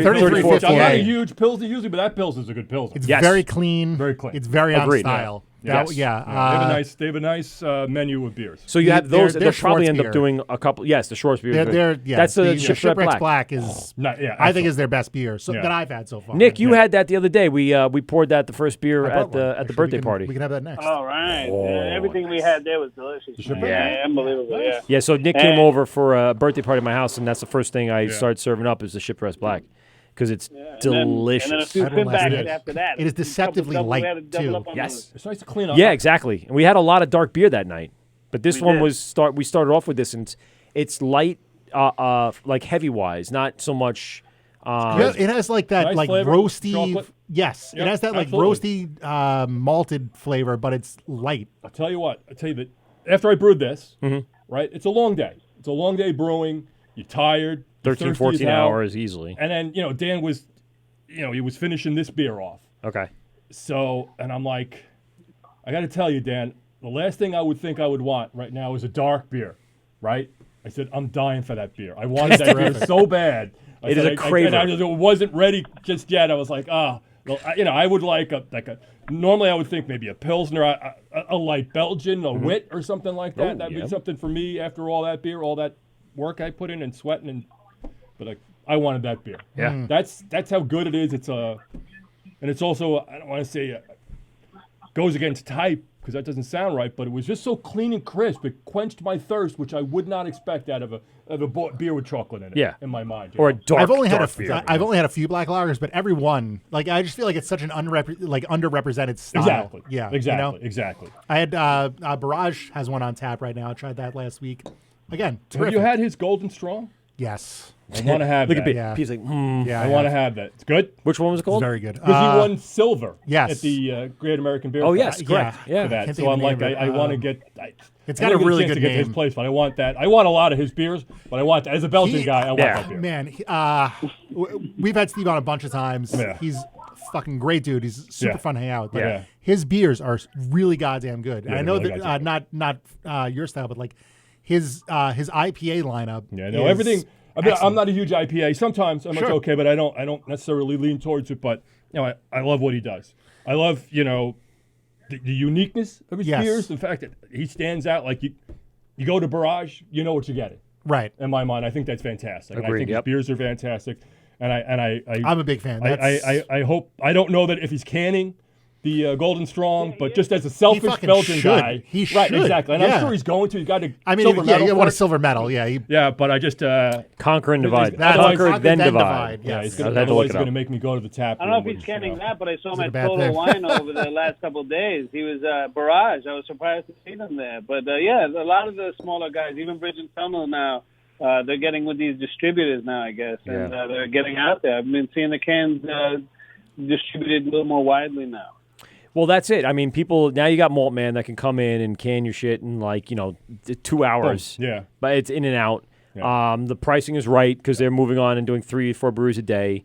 They pretty much have a lock on the market, and then you got yourself a pallet of beer ready to go, and you can do with it what you're going to need to do with it. Yeah, it's a big Distribution, help. It's a big distro through bars and restaurants. You can do your own independent distro. So that's a big deal nowadays with the technology and how fast they can. And they're spot on.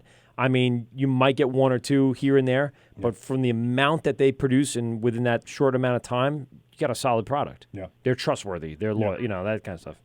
What was I going to say? Oh, Nick. So you had I wasn't forgetting his name. I was just trying to remember what I wanted to ask him. He's only my friend for like the last 20 years. Get back on track. Yeah, no. What I was saying is, so you saw? Did you see Steve yes. at Total Wine? Were they giving samples out at Total Wine, or you just saw them on the shelf? I mean, I just saw the cans. There What do you have? because, Salt and fudgery? I went there on Black Friday, and that place was empty. So I went to Best Buy, and that place was mobbed. And I looked on my phone. I said, they'll the do price that. for the TV, the line was wrapped around the store. I said, the price for the TV on the internet is the same price I'm going to wait online for. So I ordered it. And then went and drank. Online. And then I went across the way to Total Wine, and I perused for a while. It's like a goddamn candy store, isn't it, bro? It It was. Nobody was there. It was like, it's all free. I would think they would be. Well, I don't know if they can do like Black Friday sales or something. Oh, man. They got pretty good prices as it is. So I don't know how much margin Yeah, they don't do. That's not too bad. Like I'm going to say, for some of the distributors that we have near us, there are some that are $1 or $2 higher for a 4-pack, and some that are like we'll say reasonably priced. Mm-hmm. And then there's some where the reason why it's $12 the 4-pack is because it's from last year. Yeah. So you got to find out what you want. And then, of course, you kind of try to go back to that same one because then you're going to replenish and get the freshest and make sure that you continue doing that process. So as you rotate what you're taking, they're going to replace it with something else, and it's hopefully something you like. And then a lot of these guys, as you may know, and even with Long Beach, the guys over by us in Lyndhurst, regularly keep them on rotation. Whenever they have new, they're getting in within that week. Yeah. And then I get a text, and Pete gets a text saying, we just dropped off shit at some guys, Beer and Soda in Lyndhurst. Go get it. Yeah. Mike's does a great job. And then he also takes the time with almost every customer comes in there and talks to them about what's new, what's good. He's drank it. I'm going to give you, and his palate is relative to mine. Like, he likes his IPAs, but he also likes a lot of the Belgian. He likes all the radical beers, which I really do like too. The Belgian's not a radical beer, but the black lager is definitely radical. There's a beer distributor by my house, and the guy who owns it doesn't drink beer, doesn't like beer. All right. So it's like, all right. That's how you make your money. You don't drink. Don't mess with your own supply. It's like going to I guess, it's but like going to a bartender. What do you recommend? Water. Yeah, I don't drink beer. I'm actually recovering. That doesn't make much sense. Come on. Wasn't that Sam Malone? Yeah, it could. Yeah. That's crazy. But no, that's why I like going to some guys. Yeah. And you get a good recommendation Right. from someone who's something had that the came in beer, new. like, that week. He knows you know? what's Yeah. working and what's that. Have you tried this? Have you done that? What do you like from them? You might like this if you like that. Yeah. He takes the time to kind of sit with you and do that. And not that nobody else does, but I know locally that's, again, a small business that I know that does the right thing by all the people that come in there. The selection's really good. And the selection's good, yeah. He does a good job on the same thing like Mark. He does try to keep a good variation of stuff on the Yeah. shelf. So anyone that comes in there is looking for, I want a Belgian, he knows exactly where to find it. It's right there. You go right to that spot. Nick, so I know you have a bunch of breweries by you. What is your local distributor? If you didn't have a brewery open, where would you go to get the beer that you're looking for? So funny you ask. Recently, so I've been going to one that's about a half mile Such a away. showman. I can walk there. But recently I've been going to another place, Mhm. and they have quite the selection. And they're over on Northern Boulevard in Flushing, over there by 164th Street over there, roundabouts. Okay. There's not too many distributors around here. So, Right. but it's right there by the Broadway stop on the LIRR Port Washington line. And they have a great selection of Queens breweries there. They Okay. have a nice showing of Long Island stuff, but a lot of stuff from Brooklyn and Queens. They have Finback in there. They have McKellar's. They have all the good local Queens and Brooklyn stuff they have in there, which this has been a nice find of mine. So I've been frequenting them recently. And Very nice you're place. keeping their beer rotating through the shelves, so it definitely helps to have you going in there, Oh, yeah, no, grabbing a that- 4 here no, and there. that, And but actually, funny enough, I had the Dogfish Head. I don't know, this Grateful Dead collaboration. Did Yeah, you see yeah. that? Yeah, that one. I've been drinking that one out of there recently, and but I actually- and the Wrench and Industrial Arts. Industrial Arts. I've been going to the Old Reliables. Industrial Arts is really good stuff. they've done some great, the IPAs are good, but they have good Pilsner, and Yeah. they've been producing good sours over this last summer. Oh my God, the Finback Crispy Boy! If you have a chance. So Yeah. Maddie's birthday was over the weekend too. Yes. So we went into Long Island City. So we went over to Big Alice, but we also went to John Brown Smokehouse. Ooh. And John Brown Smokehouse is in the neighborhood. It's in between Big Alice. Pete and just got a Mountain boner, just so you Brewery. know. Just so you Oh, know. let me tell you something. We had the pork belly and brisket out of this world. Anyway, I do love a good smoked meat. there's a bar right in there. So it's communal dining. They have like all the tables there, but in the back there by the communal dining, they have a separate bar. Okay. And they had an amazing craft selection there. And they had 3 Finbacks there, and one of them, which I had at the brewery, was Crispy Boy. Okay. So if you have a chance That's to actually get the name of the Crispy beer? Boy, Yeah. It's Crispy Yeah. Boy. Yeah. And what Yeah. what style is it? it's a Pils. And Nice. out of this world, really good stuff. Yeah, really good. You got to try that. That's really good stuff. If I see it on the blew me shelf away. at our local Fine Fair, who does Did you? bring in a lot of the Queen. No, if I do, I'll grab it. I'll see what it. Oh, grab it, dude. See, Grab yeah. it. I'll try to grab it next time. That's an interesting one. Oh, I like good. a good Pils. I like a good dry Pils. Like I Yeah? said, it's good. I'm not. It's as far as styles go, it's definitely not my favorite. You know what I like it with? Nice cheeseburger, juicy Mm. cheeseburger. That if not so much pizza, because people would say Pilsner pizza. I don't know, Yeah. but that's Is that what that's my people say? pairing. Yeah, the pizza will Burger. the pizza will The acidity wash out and the Pilsner. So Yeah, there's too much no. in the pizza for the Yeah, Pilsner yeah, to that's stand the up to it. acidity from the tomatoes. Yeah. Yeah. What I almost picked up at Total Wine was Gun Hill. Gun Hill has a Yes. collaboration with KCBC called Get Tied, THAID. But it's amazing. It's like a rice lager, I think. It's really great too. I love all Rice the lager. rice stuff. Like the rice IPA that I brought out from Finback was really delicious. I gotta- and I this gotta- rice lager is really good too. I got a gotta question try for- some more It's gotta stuff be from super Gun dry. Hill. Yeah, that's like over the top. Could Yeah. you use rice in a Belgian style? I certainly could. Yeah. Certainly could. I've given it, I guess, a little bit of thought. Not enough thought to think I'm really going to do it soon. Yeah. But I might in the future. I was gonna say Might in the once future. you It's gonna get be in super there dry. and you got If you got 8 taps, you're gonna look for variants to kind of mess around with to see Yeah. what yeah, sticks and what doesn't. The A-tabs are going to give me the flexibility to do things that I don't know that I can put on a shelf, like a quad. Or maybe Yeah. I could put a quad on the shelf, but it's a little Well, bit you can more put it rare. if you put it on tap, then you know Yeah, you what get the a little demand. bit, you get a little more demand. Are people interested? I do find it's interesting. I do find people like the high alcohol. Of course. Yeah. Which Oh, yeah, every now and everybody then. wants to get ripped. Well, that's it. Because you know what it is, and I don't want to speak for Pete, but like I could tell over the last 2 or 3 years, I definitely gained weight from drinking. And I'm not a big guy, but I definitely gain, and I don't do as much exercise as I want to. So what I'm looking for nowadays is give me like 1 or 2 beers and I'm good. Yeah. As opposed to what I used to do, which was 4 or 5 or 6 Got it. as opposed to what I used to do, which was 4 or 5 or 6 Got it. to Yep. get to that same point. Yep. 16-ounce cans helps. 8% or higher helps. So I'm looking for that stuff. Yeah. Because you don't have to drink as much. 150 proof there, Mike. Well, I don't give a shit about the 100. What What happened? You can't pull that straight. Uh-oh. Hold on, Nick. We just had trouble walking the door. Let me. Just had trouble walking. This trouble just walked in. Walked in and shut the fucking door. Yeah, that's it. He just gave a dirty look, and then that was it. Oh, it's definitely buzzing in there, buddy. I apologize. I gotta keep him down anyway.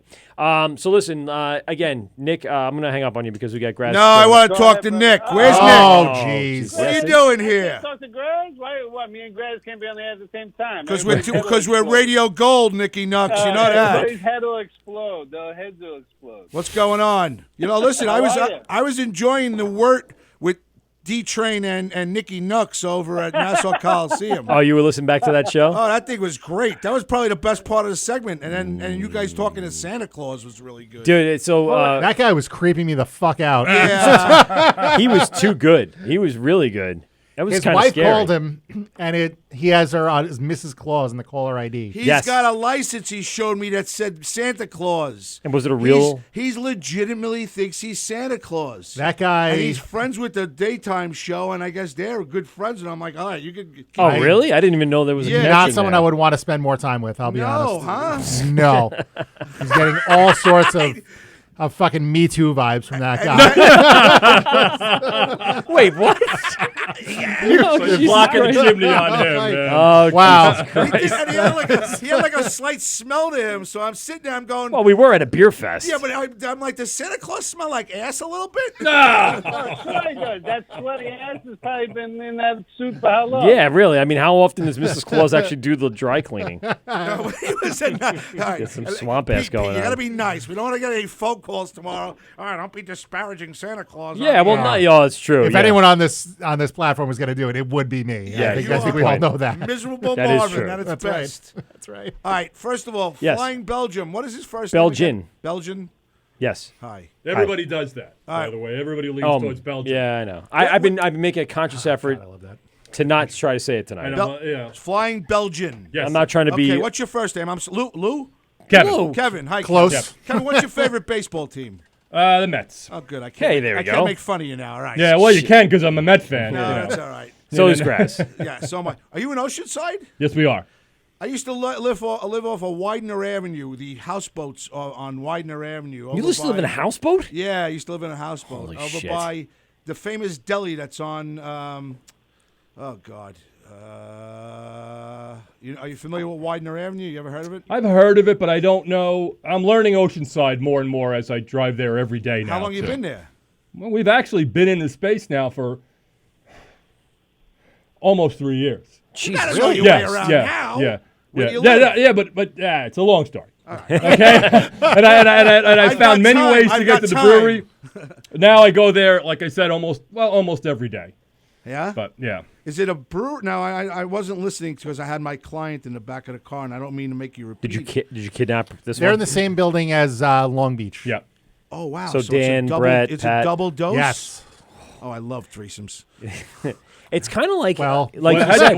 how'd you get threesomes out of double? Yeah. You're not involved. You forgot about me. You forgot about me. Got you on that one. Kevin wants to be very clear. Yeah, exactly. You forgot about me. I'm getting the Santa Claus vibe off of you. But I'm the third. That's not very nice. I know. I'm sorry. He about got you on that Do you one. listen to this show? I've listened a little bit. All right. There you Well, go. I'm the comedic talent here. So Oh, okay, I'm sorry about that's it. 2 years now. No, that was not. That was not. I'm sorry that I encroached. That was a sorry I encroached. It was not. No, that was it. That was an honest reaction honest to a statement. statement. It No, was 'cause I like, never want- I'm you know. so sorry. If I'm going to change this, I just want to say we're drinking the black lager from Long Beach, and it's fantastic. Can I have some of that? Because that's why I come here. I come to drink come the grab beer. the last bit of There's it here, come buddy. yeah. There's a good quarter left of this. Yeah. Well, Mike, What? have you informed them about Graz on radio and Anthony in person? Yeah, we're Vastly gonna, different. Yeah, we're going to take a quick break because I really need. You're going to take that beer. We're going to take a quick break because I have to pee again. And I drank a crap ton of this Flying Belgian. I want to just wrap up with Nicky Nux on the phone, buddy. So again, I want to thank you for all your hard work, your dedication, your time to the show, and we anticipate having some great times here in 2020, and we're going to try to take this to the next level, buddy. It's going to all be clear. It's all going to be clear. It's all going to come clear in Nick, they're 2020. going to do special advisors. Me and you are going out to Colorado to do a special show out Well, there.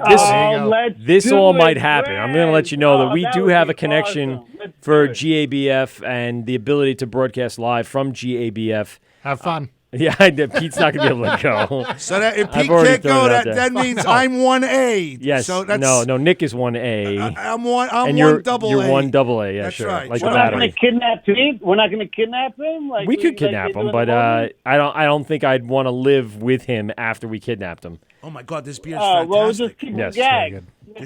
All right, let's take a quick break. We'll regroup. Nick, thanks again, buddy. We'll talk to you in 2020. Enjoy the new year, buddy.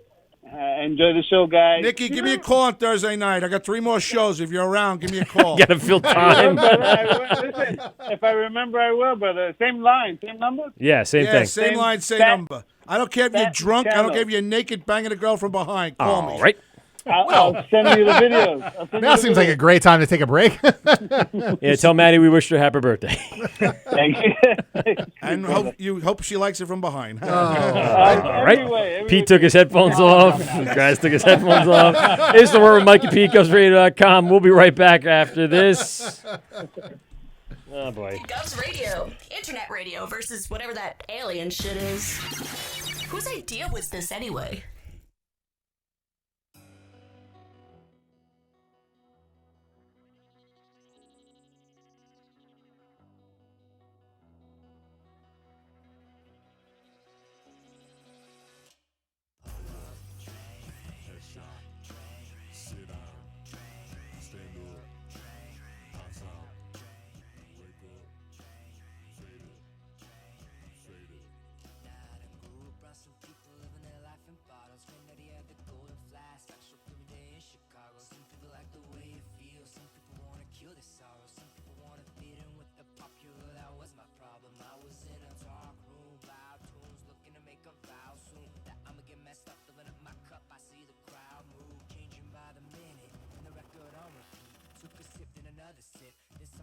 Said to me, why you babysitting only 2 or 3 shots? I'ma show you what I turn it up a notch. If we get a swimming pool full of liquor, then you dive in a pool full of liquor, then we dive in. I wave a few bottles and I watch them all flop. All the girls wanna play, babe, watch. I got a swimming pool full of liquor, I'ma dive in a pool full of liquor, I'ma dive in. Sit down, stand up, pass out, wake up, fade it, Okay, now open your mind up and listen to me, Kendrick. I'm in your conscience. If you do not hear me, then you will be history, Kendrick. I know that you're not just right now, and I'm hoping to lead you to victory, Kendrick. If I take another one down, I'ma drown in some poison, abusing my limit. I think that I'm feeling the vibe. I see the love in her eyes. I see the feeling of freedom is granted as soon as the damage of vodka arrives. This is how you capitalize. This is parental advice, and apparently I'm over-influenced by what you are doing. I thought I was doing the most, so someone said to me, why you babysitting only 2 or 3 shots? I'ma show you what I turn it up a notch. If we get a swimming pool full of liquor, then you dive in a pool full of liquor, then we dive in. I wave a few bottles and I watch them all flop. All the girls wanna play, babe, watch. I got a swimming pool full of liquor, I'ma dive in a pool full of liquor, I'ma dive sit down, stand up,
drinking the night away.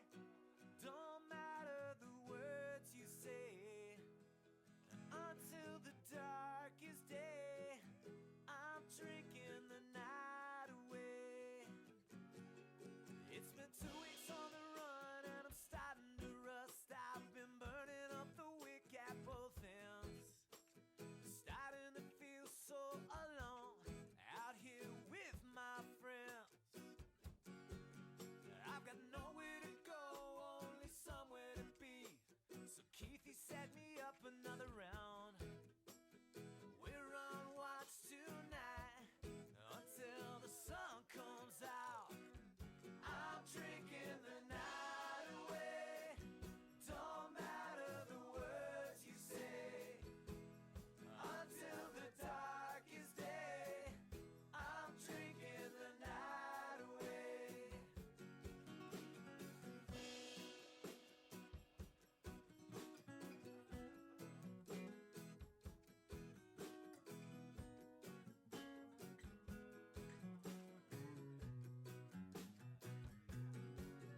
It's been 2 weeks on the run and I'm starting to crack. I've been thinking way too much about home. I've been lost in these feelings and I can't let go. I've got nothing to do, only somewhere to be. So Shotzi rolled me up another cone. I heard El Do they checked out town and found the zone. I'm drinking the night away. Don't matter the words you say. Until the darkest day, I'm drinking the night away. I'm drinking the night away. Don't matter the words you say. Until the darkest day, I'm drinking the night away. I'm drinking the night away. Don't matter the words you say. Until the darkest day, I'm drinking the night away. I'm drinking the night away. Don't matter the words you say. Until the darkest day, I'm drinking the night away. I'm drinking the night away. Don't matter the words you say. Until the darkest day, I'm drinking the night away.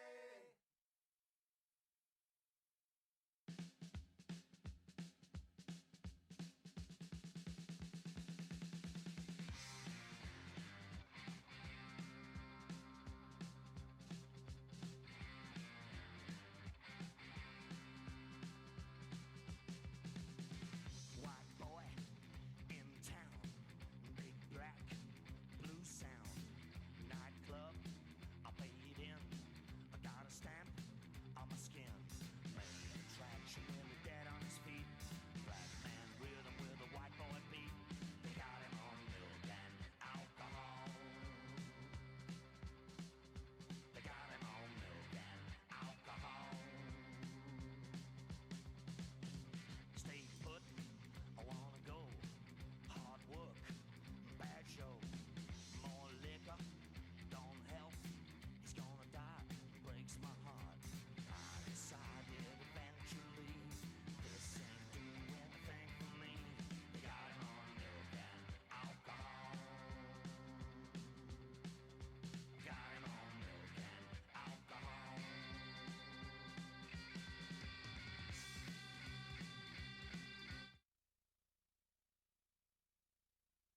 GovsRadio. You're listening to The Wort on GovsRadio. Hey, moron, it's pronounced the Wort. What the hell is a wort? It's pronounced the Wort. What is it? The wort? Yeah, okay, I'll do that again. This is The Wort on GovsRadio. It is the Wort. Not warts, not forts, not short. The Wort. I'm sorry, I just don't know what that means. When do you guys start drinking? Who says we haven't been drinking?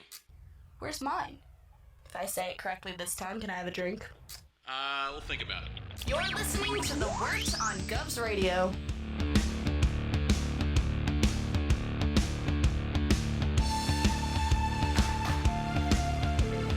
Oh, we're back.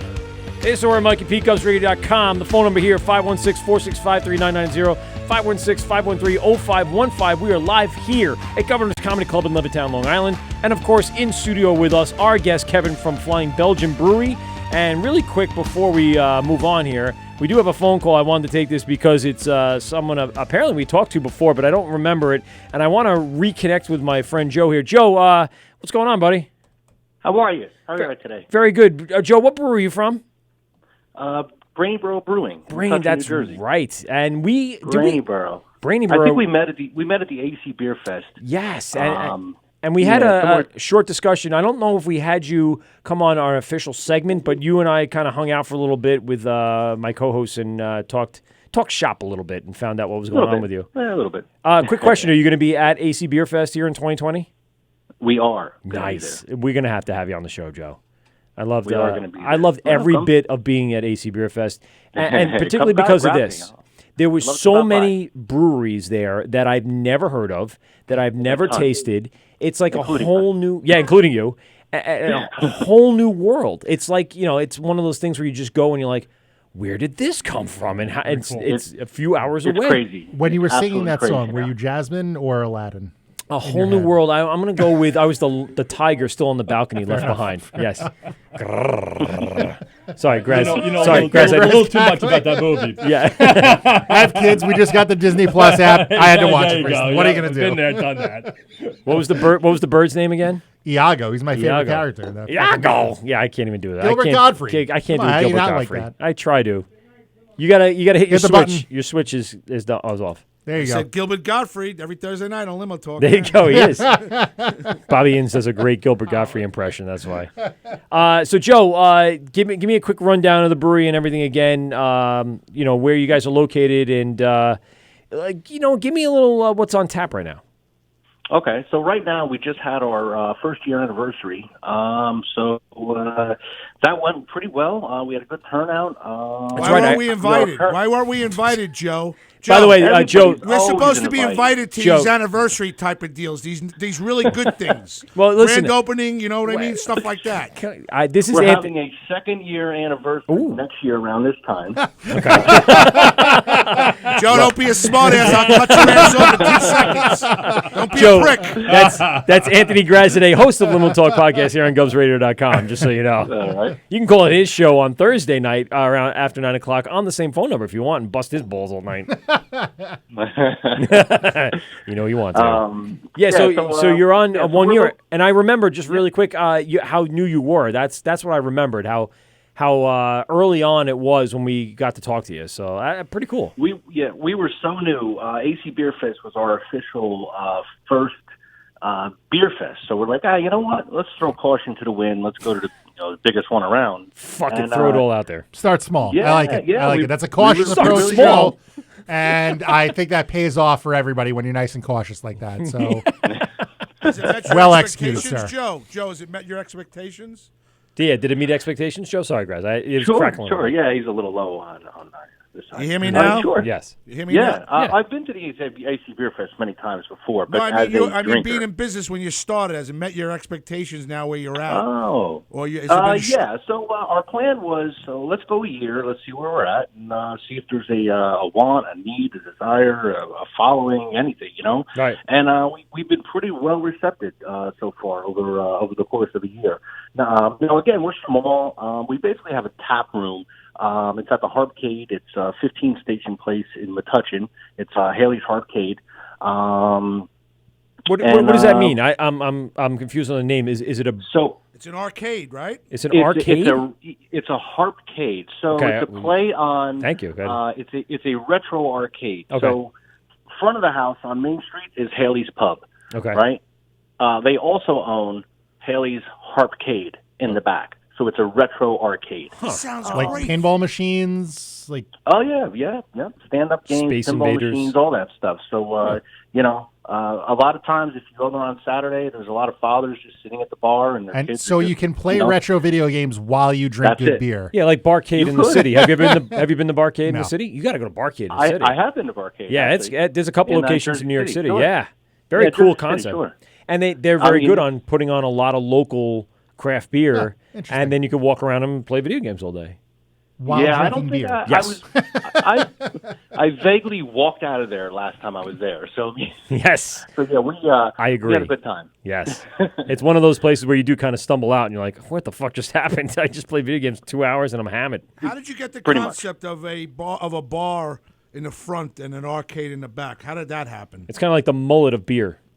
Right? So Party in what the front. happened- So the space, Business in the front, they party in the wanted to back. do something different in the back, and so they decided, hey, let's throw some video games in there and see what happens. Right. Originally, it's a retro arcade, so they went with retro beers, just all the old style of beers in cans and bottles and stuff like that. Right. They had 0 taps. So then we came along and said, hey, what if we put some taps in here and see what we could do or whatever? And they said, okay, that Yeah, sounds things great. things that make sense. Yeah. So we have six taps in there right now, with room for maybe 1 or 2 more, I suppose. Okay. But it's going pretty good. All right, that's pretty cool. It sounds like a good time. Oh, it definitely is. It definitely is. Like I said, a lot of people, they just pop in and they can bring their kids. The kids are only allowed there until 8:00 at night. Right. After that, it's adults only, I suppose. Yeah. Joe, what do you that have? kind of adult. What do you have on tap right now? What's So right now we have our American wheat. We have an amber with a slight smoky bite to it. There's an amber with a touch of rye. That's our harvest. There's the Jalabreno, which is a jalapeno pale ale. I mean, I'm sorry, a jalapeno IPA. Mm-hmm. What's the What else highest is there? APR you got? What's that? What's the highest APR? Well, I know it's not APR. Depends on your credit. Depends on your credit, Depends guys. on I your- don't know how many and times how we long have the to loan tell you is. this. Asking I that think for it's 2 years, Joe. 4.3%. I think. How much? No. How much? No. You said APR. 5 points above prime. Yes. So we actually Market value. Yeah, we just came out with our biggest beer so far. It's a 9% double IPA. It's an imperial. It's hazy, it's juicy. It's everything pretty much everybody whatever- wants. Pretty much, yeah. Yeah. Pretty much, yeah. Are you on then, Instagram, very, Joe? Very tasty. Doesn't taste like 9, so I mean, Joe, you on throwing it out there Instagram? with you. Yes, I am. What is it? It's Brainy Jay Nunn. Burrow. Oh no, you Well, yeah, personally. Sorry, go ahead. Go You ahead. personally, Go go. to Brainy Bro Brew Co. Yeah. Brainy Bro. Brainy Burrow Brew Co. Brainy Bro Brew Co. Yeah, if you just type in Burrow Brainy, Brewing it should come Company, Brainy Burrow Brewing. Type in anything like that, you'll get there. Yeah, it'll as soon as you type in Brainy, it should pop right up. Brainy, yeah. There's nothing. Brainy brown sugar comes up, and I don't think it's beer. That might be a little something different. There you go. Actually, now I'm going to look that out. Brainy brown sugar. Yes. Can you send that link to me? Yes, I'll on it, Joe. You got it. Coming right at you. So Brainy Yeah, I Bro got my Brew Co, Instagram now. right, Just, Joe? Yeah, what were we saying? Joe, you're 15 Station Place, Metuchen, New Jersey? Yes, that's him. that is us, yeah. Yep. What are your hours? I want to come there one day. I go to So Monday we're closed. Every other night they're open till 10 o'clock most nights and midnight on the weekends. Okay. So you're usually doing your brew days at like Mondays, Tuesdays, stuff like that? Well, we don't brew there. See, that's just a tap room. So our concept, what we do is we're contract brewers. Okay. So yeah. So currently, right now, we're working with two brewers locally. One's Dark City and one is Jug Handle Brewing. Oh yeah, we definitely talked to I forget his name from Dark City. Steve? Yeah, maybe Jarrett. Yeah, that sounds more like it. Yeah. He was at AC Beer Fest as well, and he came on the Yes. show. Great dude. Yeah. Brought us a shit ton of beer. And I've been to the brewery down in Dark City, and not a huge place. So it's amazing that they actually have the room to do contracting. It's not a big place. We I don't want to say we outgrew him, but we definitely shopped around and hooked up with Pete from Jug Handle. Yeah. Who's a fantastic guy. Pretty much. Oh, Pete, a fantastic guy. How's that feel, Pete?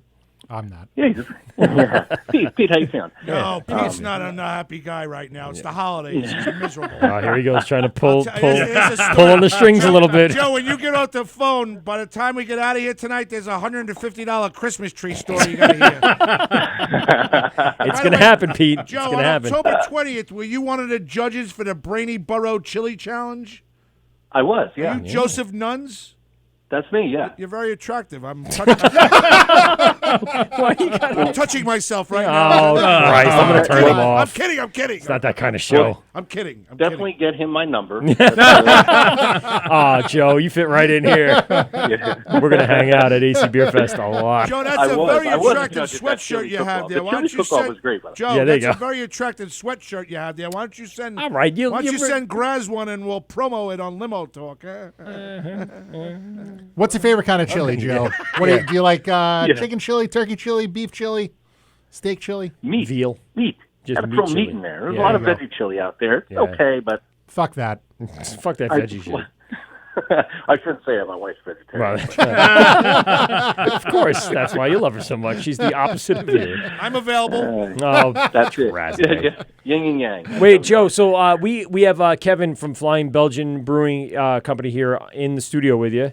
Excellent. Yeah, and so we were just talking to him earlier in the show about contracting.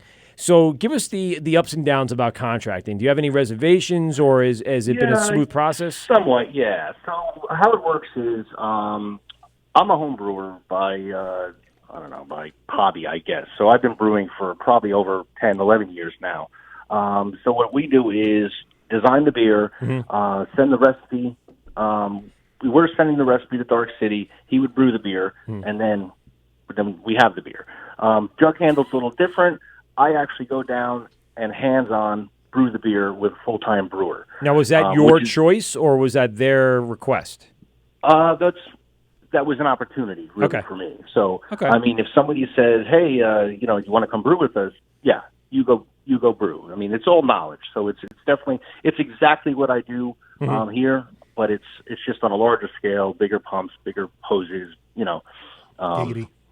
You're basically cleaning the whole time. That's just how it is. No kidding, huh, Kev? Just nothing. You're a glorified janitor. The line is, if you like dishwashing, you'll love brewing. Is that normal, Mike? Mike, is that normal? Yes, normal? absolutely. Because I went to the place by you that you recommended. What was it? What's the name of that? The small little place in Amityville? Yeah, no. You were recommended by your house, by Lindenhirsch. Oh, at 27A. 27A. Well, he's got a very small setup. He's got a one-barrel system. Yeah, but all he was doing was cleaning. Well, that of course. I mean, even that one-barrel system needs to constantly be sanitized and maintained. And now imagine a 60, a 30, barrel system where what's the you biggest got brewery? I don't know. I mean, it's legitimately. What is Long Island? The guys we deal with are 7. So Jug Handle and Darks, there's 7 barrels. Oh, see, I mean, that's like 14 half kegs. Right. It's still pretty big, though. I mean, that's still a lot of. It's a lot. It's a lot of beer, and that was our only thing. We said, okay, so great, we got a place to serve beer. We're going to do a 7-barrel run. Are we going to go through 7 barrels? Yeah, we'll go through 7 barrels. We're not distributing right now. We may in the future. There may be cans in the future. Right. Malt Man will go down to New Jersey, I promise you. They are very Ironheart is around there. Ironheart. Whole up East Coast, 100%. But so the ups and downs are maybe sometimes it's not exactly what I present or something. I always hope it's better. It comes out better than what I present, but definitely there's different ingredients. There's different some brewers only use certain things and stuff, and that's fine. We work with that. And that's fine. In the end, it's beer. Right. And there's no better thing. In the end, I'm drinking the shit out of it, so it doesn't really matter. That's it. Do you? So far it's been Pretty good. Yeah. Pretty good. But, there's a lot of, people involved or whatever, but that's our approach. Yeah, So how it's- much it's of easy. that contract you have to do to supply the tasting room? Everything goes to the tasting room. That's Right. the only place. That's the only place where we're selling it right So now. is it a right now, we're- constant schedule that has to be met every single week and just constant back and forth? How far away is Jug Handle? Jug Handle's 30 minutes. Dark All right. City's maybe 40 minutes. But still, so it's still a good hike back and forth each and every day to make sure the things are met and requirements are made and things are on the up and ups to get to the next hours of operation from Thursday through Sunday. Thursday through Sunday, Yeah. or Tuesday through Sunday. Oh, so you're even wow. Yeah. Oh, yeah. So the place, except Monday. Monday's closed. We have for Brand Bro Brewing, we have a meeting, like a club concept that we have. So you could be a Brand Bro member. You come in, you try new beers. Kind of like the Mug Club concept. Yeah. So, I mean, basically, I always like to call the guys guinea pigs. Like, you're a guinea pig. You're going to come in, you're going to try something. Oh, you like it? Cool. You don't like it? Okay. Let's see what we could do. We had a stout this last meeting, and now we brewed the stout. So they helped approve it. Okay. So it's part of the process in which you guys are basically market testing everything that you're trying out, new things that work, you keep on, things that you're trying out, you're going to test through them. Oh, yeah. I mean, listen, we would love to get on different types of beers, a lot of different types of beers. We only have 6 taps, so we really have to kind of keep those beers pretty, I don't want to say lean, but drinkable. But yeah, in a I way, like, extreme. I like Yes. sours, but not everybody likes sours. Mhm. So, would we want to do like a 7-barrel run of the sour? I don't know. At the right time of year, maybe it would work out just fine. It's an up-and-coming style. A lot of people are getting turned on to it. Yeah. Would you ever consider? Is there a sour Belgian? Is there a sour saison? Oh, yeah, definitely. Oh, sour Something that you, for sure. Yeah, I mean, there are those. What I will consider. I don't know where I'm going to go with the sours. Yeah, but it's definitely something you're going to have to really think about. I'll think about it. I'll Yeah. think about it, and it fits right in the brand. Is there that's physical my space point. for anything Some barrel people aging? like it, some people don't. So, there probably is. Yeah, there probably is. There's a I feel lot like of things I haven't given that any would- thought to, other than it's something I have to think about in the future. Yeah. You know, that I feel like even more than the sours, I feel like would be something on brand for Belgian style. Well, they're beer. both. Actually, the sours are more on brand Yeah. than the barrel. Not that the barrels are not on brand. Right. Like, a West Coast IPA to me is not on brand. No, right? yeah, But yeah. a sour is on brand. I mean, the Belgians, there's a lot of.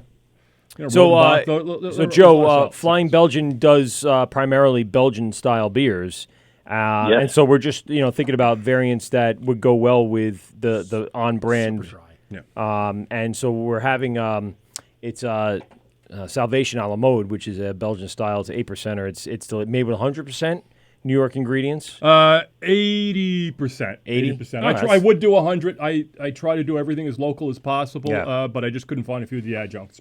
And normally when we talk to farm license, I presume, with the farm license. and Joe, normally when we talk to people in New York, we always got to find out whether they hold a license that requires them to use a certain amount of, locally grown hops, locally grown grain. Do you guys have something similar down in New Jersey yet? Is that still up and coming, or are they trying to push these regulations? I think that was what law was that? That's kind of like if you're a farmer in New Jersey and you grow all the ingredients, then you could sell that product at a farmer's market. I believe that's what it is because you grew everything. It's a little different.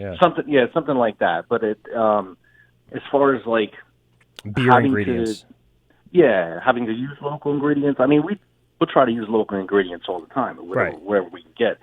If it's like you said, like an adjunct or something. Let's say it's honey or it's coffee or something like that. I mean, that's local for us. The local grains, we use German grains, so that's for what you're doing and for the I guess the grain bill that you're using, that works for you, and that's kind of what you have to play off of for all your hops and your yeast and the flavor profile. And again, we're contracts, so I don't go too crazy. It's got to be something that brewery can source easily. Pretty much, and at a reasonable price. Yeah. I mean, me and Pete from Jug Handle, we pretty much use the same kind of yeast and stuff like that, and that does matter. What really matters is what kind of water you have, what kind of additions you're doing, stuff like that, what kind of salt you're adding. Like a fine line between the pH and what you're gonna put into that tank as you're trying to balance everything out. Every beer is fine tuned to whatever style you're brewing, right. or what you perceive to be what the finished beer would what you want it to be. Right. So, there's a lot of care that goes into that, I suppose. But What's like your I said, I favorite mean, in the end, it's beer, and it works. Joe, what's your favorite football team? The Giants. There you go. Good. I hope they fucking lose every game. You're wearing a Giants hat. Goddamn Giants. I want them to lose every game and get the top pick in the draft. You're not gonna get the top. I want to take the kid from Clemson. What is it? Texas. What's the guy? The defensive end. You're not going to get any traveling help from across me. state lines for kids, Graz. That's that's generally frowned upon. Pete, you know what? I want to talk about your Christmas. I want to talk about your Christmas before we do, because we're going to get into motherfucker. Joe, listen, I really appreciate you calling in tonight. Give us the big plug where people can find you, any upcoming events, anything that's going on with the brewery that people can find out about as they listen to this in post. I don't know what happened. Like I said, we're open Monday. We're closed Tuesday through Sunday. 15 Station Place. It's the Harpcade. That's right next to the train station downtown Metuchen. Brandyboro Brewing, Brandyboro Brew Company. Anything like that, you will find us in a second. Awesome. We're pretty much up there. Search for it. And if you check his October 20th post, he's very handsome. Not creepy at all, Graz. Thanks. Joe, thanks for calling in. We will be at the AC Beer Fest. Yes, we're expecting to be back there this year, so hope to meet you there and hang out and try some beer, man. Yeah, definitely.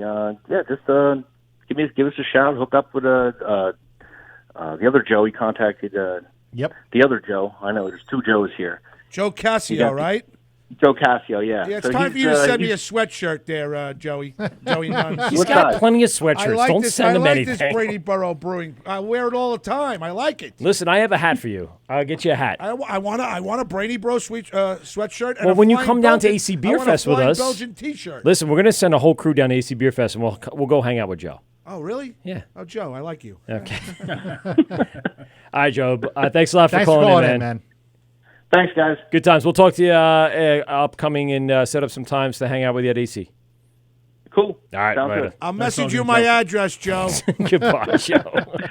This is Mike at PeteGovsRadio.com. Phone number here, 516-465-3990, 516-513-0515. So I got a couple of things we got to kind of talk about really quick. First of all, I can't stop drinking the Belgian. I got to finish this because I want more Belgian, by the way. Yeah, I preferred. Yeah, I actually like yours better. Yeah. The stout was okay. Kevin, you got a good beer, man. I think my only issue with the stout is that a breakfast stout should be, in my opinion, a little lower ABV, somewhere around the 4 to 5. I didn't know what the ABV was. 8. On that. 8. Yeah. We call it an APR, Kevin. Yeah. As you can tell from before. Kevin, can I ask you a question? How long are you doing this? 3 years now? Actually, the company's been, 2019? 4 or 5 years we've been. Do you create all the beers? I do, yeah. How many have you done in the years of you making beer? How many do you think you've done? For the company? Oh, for you in general. Well, yeah, for the company. Forget about it. It's easier than home brewing for the stuff. company, but I do a lot. I still do a lot of pilots, and I'm a bit of a nut. So I do many iterations on the pilots. So I got about 10 under my belt. Yeah? What are you serving now? How many are you serving now? Right now, because we just got in operations, I got 2. I got the Blonde, which has been out there forever. And then the Salvation a la Mode, and in 2 weeks I have a Saison coming up, which I'm so excited about. That's exciting. Happy accident. Describe the accident. Was it? Well, one could say my whole life That's is what an my mother accident, used to call me. Grass. But no, it just ties into a lot of events that were at the time looked maybe bad, but led Yeah. to maybe the company. So Yeah, just of course. The concept of happy accident we thought was a good one. Is that what It you're going represents, to call it then? Yeah. That's fantastic. Yeah. So we're Mike at BGovsRadio.com. Who we got on the phone? What's up? It's Mike Steve. How are you guys Hey, doing? Mikey. Mike from Boston, Canton, Massachusetts, home of Trillium, and our correspondent in the field for the Northeast. Reason why I had you call in tonight, Mike, and I'm sorry you did a good job on waiting so long for Joe to get off the phone. I appreciate it. I was patiently waiting. Yes. Thank you so much. I'll take a triple XL. What does that mean? Yeah. And then he just left the fucking room. Yeah, he's just like no no, explanation. Yeah, it wasn't. It's Mike Cassiopolo. Going back to our booth. Yes, exactly. He's in the booth. He knows.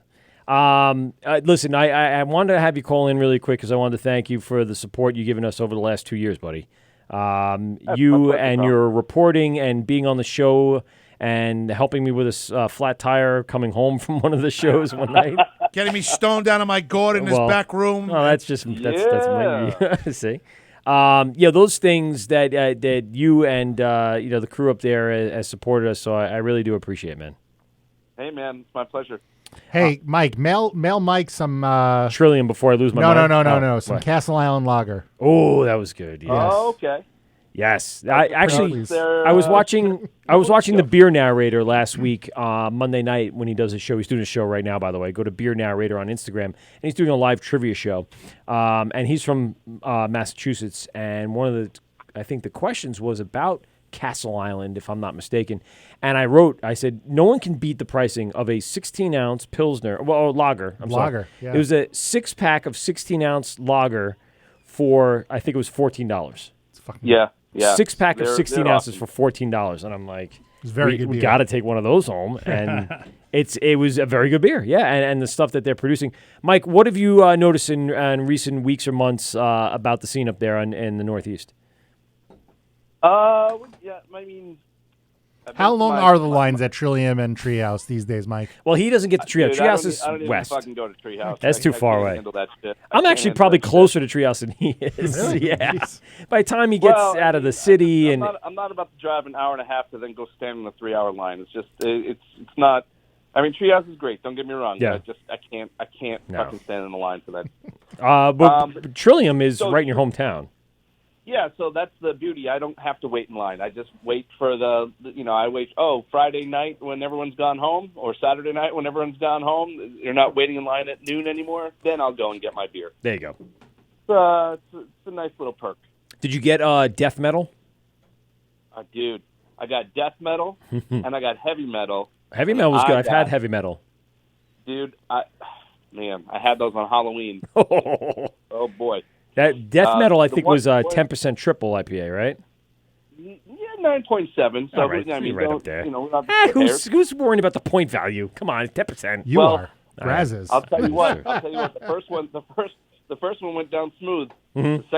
The second one went down even smoother. Uh-oh. And that just led me right into the black metal. Oh, boy. Two of those went down. I love Black Metal's a black IPA from Trillium. Very, very good beer. Love that one. That's one of my favorites. Man. So you were a mush by the fourth one. Mush. I was seeing ghosts that night. You and Sam Darnold. There you go. I knew it was coming. Man. Mike doesn't follow the Jets anymore. He doesn't have to. He's up in a place where things actually work well in sports. Yeah, really. You ain't kidding about that. We suck. So the another place I've been recently was down in Durham, North Carolina. Ooh. A place called High Wire Brewing Company. I've heard of it. Yeah, nice. Really, really good. Really fun place too. Just a fun brewery. Foosball, shuffleboard, ping pong, bags, everything. Great tap lines. Really good stuff. Cool. Had this Mexican chocolate stout. I'm in, Mike. I want it. Mike, let me ask you a question. So you good. You heard chocolate. You go to all these places, right? That's What right. do you what differentiates the one that you like the most compared to others? Is it just something? Is it the beer, or just the atmosphere, or a combination of the food and everything? What? I think it's definitely atmosphere. A brewery can be either pretentious and snooty, or it can just be like, yeah, this is beer. Let's drink it and have fun. So it's I think the atmosphere helps a lot with. Yeah, so Mike travels all over the country for his job, and he gets to go to different towns and cities, and of course, being a craft beer lover, will explore a couple of breweries along the way. So he's Plus, able he's to got see about 9 wives in the West Coast there, Kevin. Just so you know. Just 9? Just 9, and 15 delinquent kids. Yes. Besides the 2 That's he right. actually has and They call holds. him Poppy. Poppy. Poppy. That's part of the Mexican chocolate lager. Yes, I know. Oh, is that Airplane Daddy? Yeah. Oh, American. Yes, it is number 14. They don't even have names; they just have numbers. Durham, North Carolina. There's a pretty decent scene down there, right? I mean, Highwire is not the only one. I've seen a couple of them in the area. Highwire is probably the most prominent one in that area. But what else was down there that you kind of tossed away and when I got to go to the number 1 spot? Well, I think I was in Durham. Yeah. But there's Asheville, North Carolina, which is not Yes. too far from Durham. That has a huge brewery scene. I didn't get to Asheville, but if I get down there again, I'd like to try to get that way. Yeah, that's a so spot. that's why we just settled on Highwire in Durham. So now let me ask you something. Besides going to Flying Belgian in Oceanside as your favorite bar and He's good at brewery to that. go to, besides that one in New York, where would you go? Where's your favorite spot to go to, Mike? In New York. In New York? No, Yes. no, anywhere. No, in New York. No, I know. No, because he grew up here All right, on Long in Island, New York, but he lives in Boston. I want to so. get out of New York. I want to go to New York one. I want to get out of New York. Okay. Give me 2 recommendations, There you go. Mike. 'Cause Nice. I know you're good at it. Besides Flying Belgian, which is a top place in Oceanside, run by Kevin with 10 beers, and he's getting me a fucking sweatshirt. 8 beers on 8 tap beers. when they Go open. ahead.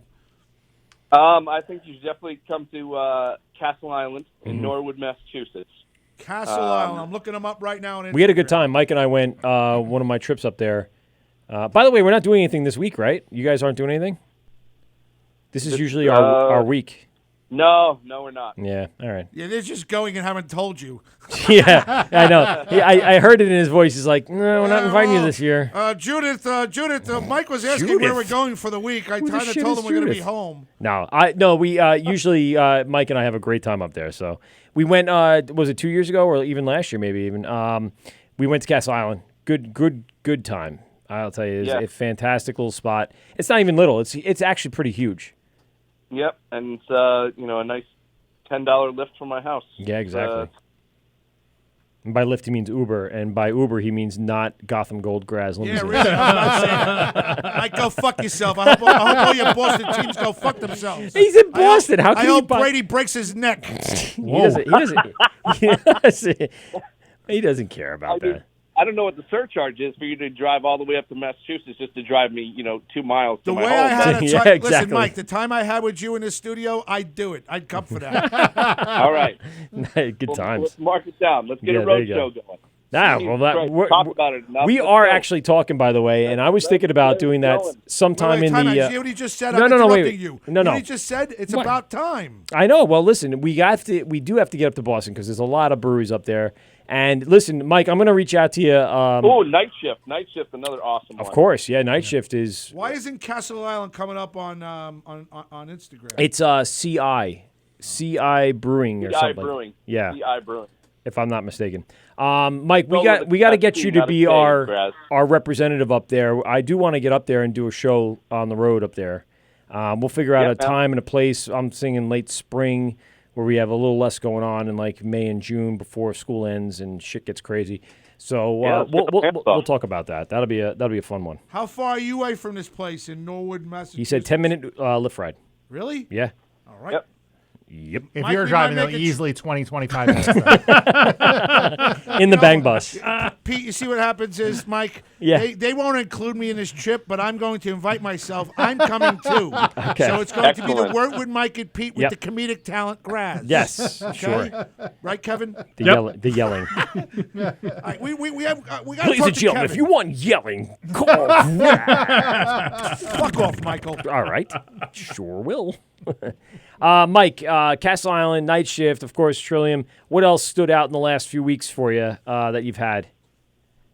Oh, Christ. Wait, you I didn't don't even. know. By the way, you didn't even say you're a New York brewery. You said Yeah. up there by you. Yeah, you What said about Castle Island favorite Gold. New York brewery? Because I know you've When been I down come here down, enough. You've so- seen a lot. Yeah, I mean, typically the brewery I hit the most on Long Island would be Greenport, just because if I'm going out, when I go out to the ferry, I always make a little stop out there. Nice. I have not made that to North Fork on my ferry trip, but I'd like to put that on the list. That one's good. Yeah, they have done some really great stuff in the last year. Sour we had for them, with the that shit was awesome. Yeah, we was here. Mike was here for that the show. Back to the Future one. Yeah, fuck. I What got was that? fucked up, Run the kid. Juice.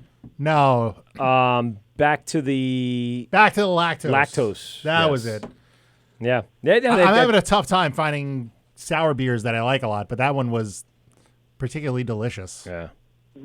Yeah, I've been getting into sours a lot lately, but like I think what you're saying, Pete, I agree with. I don't always love the fruited sours, like the big over the top, peaches or raspberry, raspberry or something like that. I want more of like a dry hop sour or something. So yeah, that's what I'm looking for myself. Kevin, could you do like and tell me if this style is even possible? Because I'm just spitballing in my head. Could you do a brute Belgian sour? Oh, what was the first part? A brute. You mean? You Or could. are we fucking around with the yeast too No, much I think there? it could work. Yeah? I think it could work. Huh. And I've given a little thought to it, but I haven't played too much with the brutes. What's a brute Belgian sour? How do you describe that? It's about the yeast that you're using, and it's Champagne. think about champagne. What would be the APR on that? Would it be about? Would it come in at about Again on your credit. Again, back to your credit. Way above prime. Would it come in? Would it come But in at a 7.5? it's worth it. Yes, it would be worth it. Can you yes. get me to a 7.5? No, I mean on those, it's traditionally a little lower, right? It's in the down 5 to 6 payment may range. cripple you. I can't. I haven't paid that close attention. I always do gravitate literally towards like 8%. Right. So almost everything. I like 8%. Why is that? It's such a nice little round number. I find it's the perfect the flavor on an 8%. I find. Yeah. That's just me. Okay. Is often almost perfect. I agree with you. And in fact, I just want to 1 second. I've been saying lately, I feel like I should have named the brewery 8%. I haven't that's something we haven't heard that where the brewers trying to hit on most of their beers a specific alcohol content. That's I just find that everything's empty. Is where I find the highest quality, the bestest beer, so to speak, is 8%. Not necessarily as a drinker really kind of want that. Sometimes I just want a 4 or 5 myself because. Like in the summer, sometimes I just want to kind of throw a few back. Yeah, sometimes I do. You're right. Even for something. 5 is so passé now. Everybody wants. Believe me, I know that. I know that. But like a Kolsch or Don't do it on my computer. Even with something like a Kolsch or something like that. Well, I don't brew Kolsch. Okay. Right. Brew Kolsch, but I just find like to me every time I'm brewing, it's like. Well, okay. 8%. It just makes. Well, I just get towards that. That was a question I did want to ask you. As far as styles, so obviously, New England hazy IPAs like that. That's the thing now. Like, right. And right. Is that something like that you feel you need to brew, or like that's not Belgian style, but like.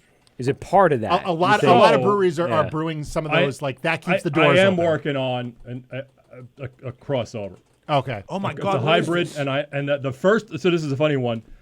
I've been developing this one for almost a year now. I just realized.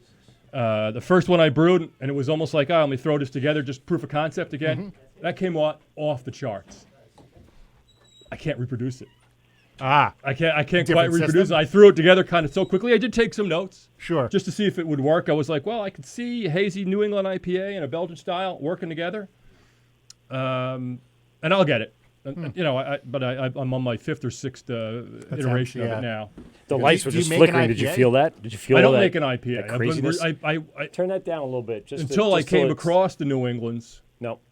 The West Coast doesn't work, in my opinion. Nope. I don't want to name another brewery, but another brewery has what they call a Belgian IPA. It's a fairly kind of well-known one. Is there a Seattle band that shares a name with said? No. Nirvana? Okay. Maybe. Pearl I don't know. I don't know the Seattle band scene that Temple well. of the Dog? It's not Nirvana. Okay. If that's the case, because, this is not. Oh, we were talking about Omegang. Yeah. Okay, sorry. Hey, Kevin, this is a fantastic beer. Thank you so much. It's the first time he's had that. I'm not saying, I know they get a little tired because all the shows, I usually say I like the beers.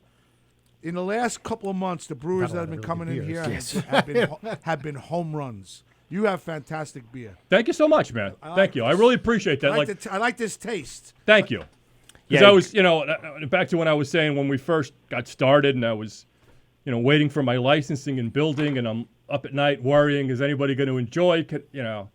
Have no fear. People will enjoy this. Well, but that's for damn sure. when you're sitting there before you've opened, and you've only got people that you know saying, "Hey, that's a good beer." Yeah. Until you get somebody who's willing to pay for it. Yes. And the people that there who have the right to tell you that this beer sucks. Yeah. That's when you get the feedback that you I'm really a paying need. customer, and I will give you my true, honest opinion kind of thing. I can't say enough how much I appreciate getting the good feedback, because I'm always up late night and worrying about everything about my beer. Belgian beers aren't unpopular, but it's not. It's not well known. It's right. not. Listen, right now there are stores I go into, and they're like, "You don't got an IPA? Get out of here." Yeah, absolutely. That's really 80%. They just turn you away immediately. Because they just turn you away immediately. Like no, you're not selling IPAs. That's it. No, we're good. That's what sells. It doesn't. Yeah, the Belgian. Yeah, I mean, I get the concept. Like they have a business to run too, and they know what's coming out of it. Yeah. For me, it's a question of getting, and in a lot of cases, just getting people to just give it a shot. So the hazy beer that you did brew, like what's if that's not an IPA, what style was that? It came out. The funny part was, I'm like, well, if I put this out, should I put anything about the IPA on it? It came out. I'm telling you, this one, the first iteration of the crossover came out. And I'm not just saying. I was. Everybody I gave it to was like, this is unbelievable. Now, you say crossover. Yeah. How so? Like, well, it had the elements of a Belgian. Mm-hmm. Okay. So I used a Belgian yeast. I did a lot of the things I do with Belgian. I raised the temperature, so I get more esters, and that was great. The hazy beers was it different malt bill first. Well, it was a Belgian malt bill. Not similar to Belgian malt bill. Okay. I'm just looking back now. And of course all the hop additions. But the hazies, it's interesting. And for me, I'm not a hop guy. Because the Belgian, it's just not that important. I'm not saying I don't care. The yeast is the plays thing. so much more role. I use traditional hops like Hallertau, Goldings. Sure. Those noble hop varieties. Yeah, exactly. All the traditional stuff. So it hasn't been all that big You're a not deal. throwing like Galaxy or fucking Simcoe. Mosaic. So now all of a sudden I start Citra. I have a single hop Belgian cannabis. All right. And I don't know what I'm doing. And all of a sudden I'm like, trust me, I know what I'm doing. No, I don't know what I'm doing. Yeah, I do not. In this case, I do not know what I'm doing. I'm throwing this together and putting this together. It's like, I'm gonna have like an Italian, putting spaghetti on a steak or something. I don't know. It was these two styles, Sounds and I'm not delicious. sure. and it worked I'd well. still eat it. So, Me too. I will have that out at some point. So are you for most of your beers? You are using like those like traditional noble hops, like the stuff that's not that. Right, not the Citras, not the Amarillos.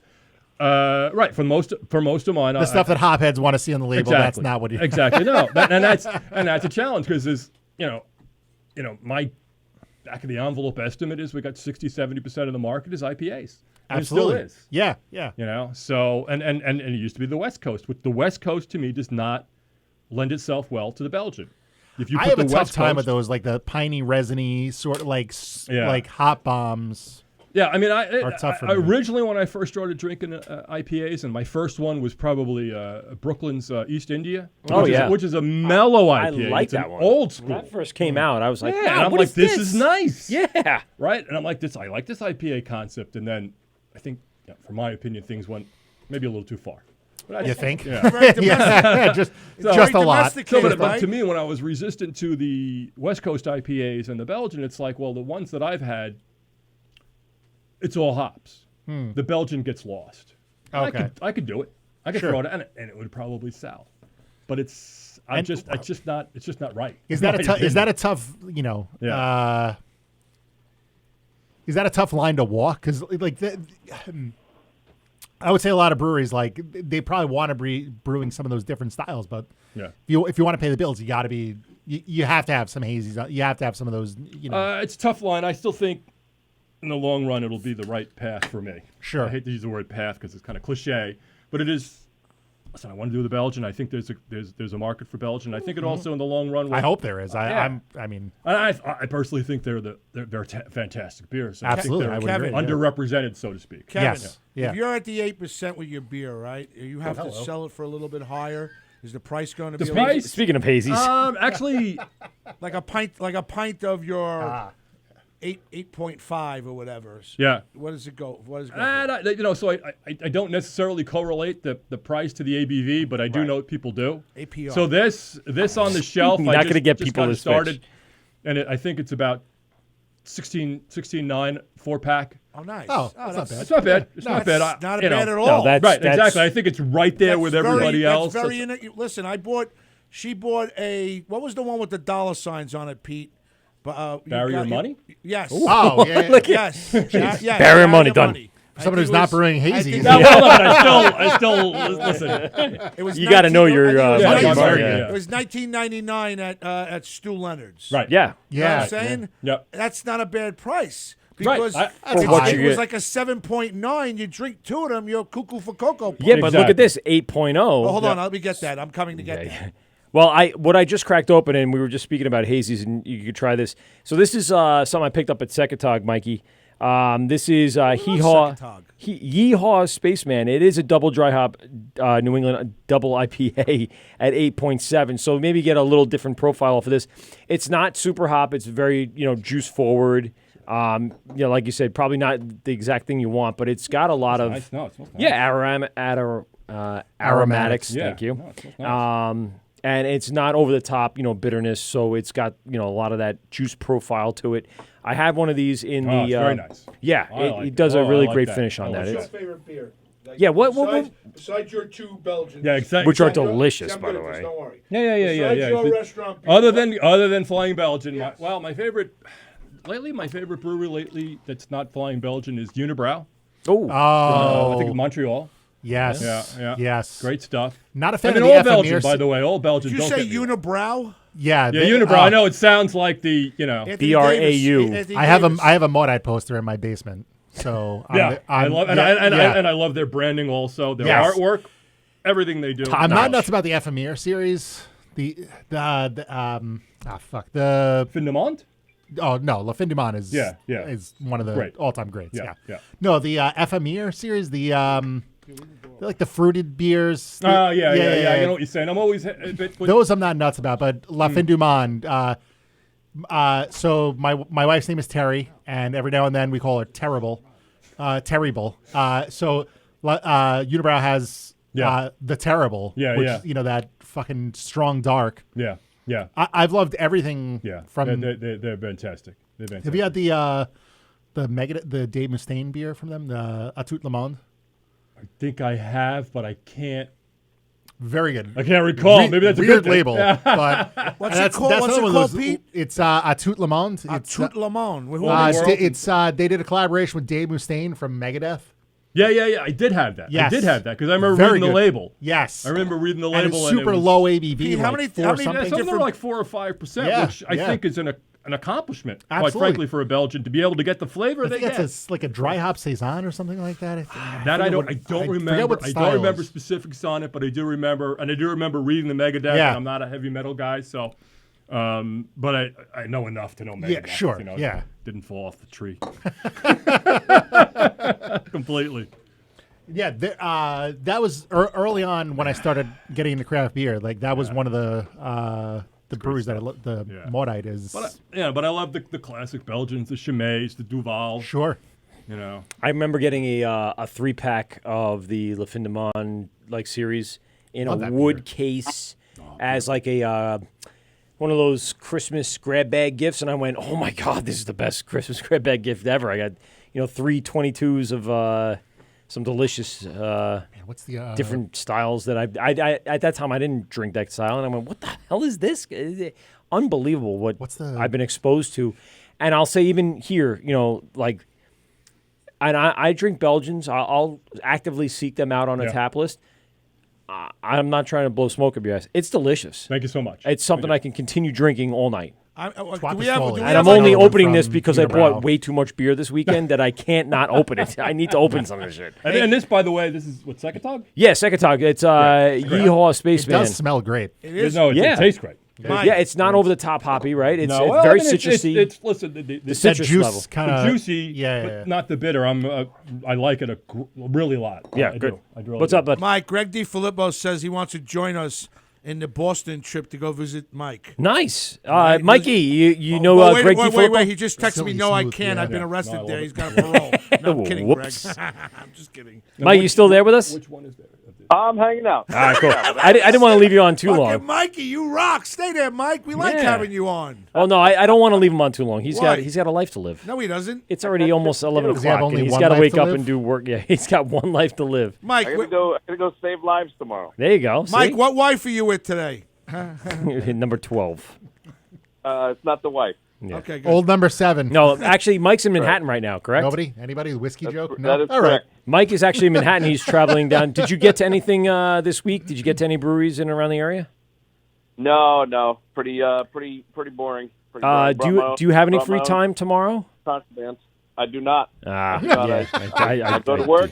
Fuck you, Mike. Get on- go home. That was Mike's way of saying, I don't want to you're a hang out with boring you. You're motherfucker. done. No, I'm just saying. There's only 3 breweries on the island of Manhattan. There's Heartland. I couldn't name any of them. There's Death Avenue, and there's ABC Beer Co. And that's it. And then there's hang out with the dud, which is you. I'm not available to go hang out with them. Is it the Relax. fedora or? Yeah, this all is the not way a in the fedora. city. I mean, yeah, you go all the way out Long Newsboy Island. hat. I like my newsboy hat. Fuck off.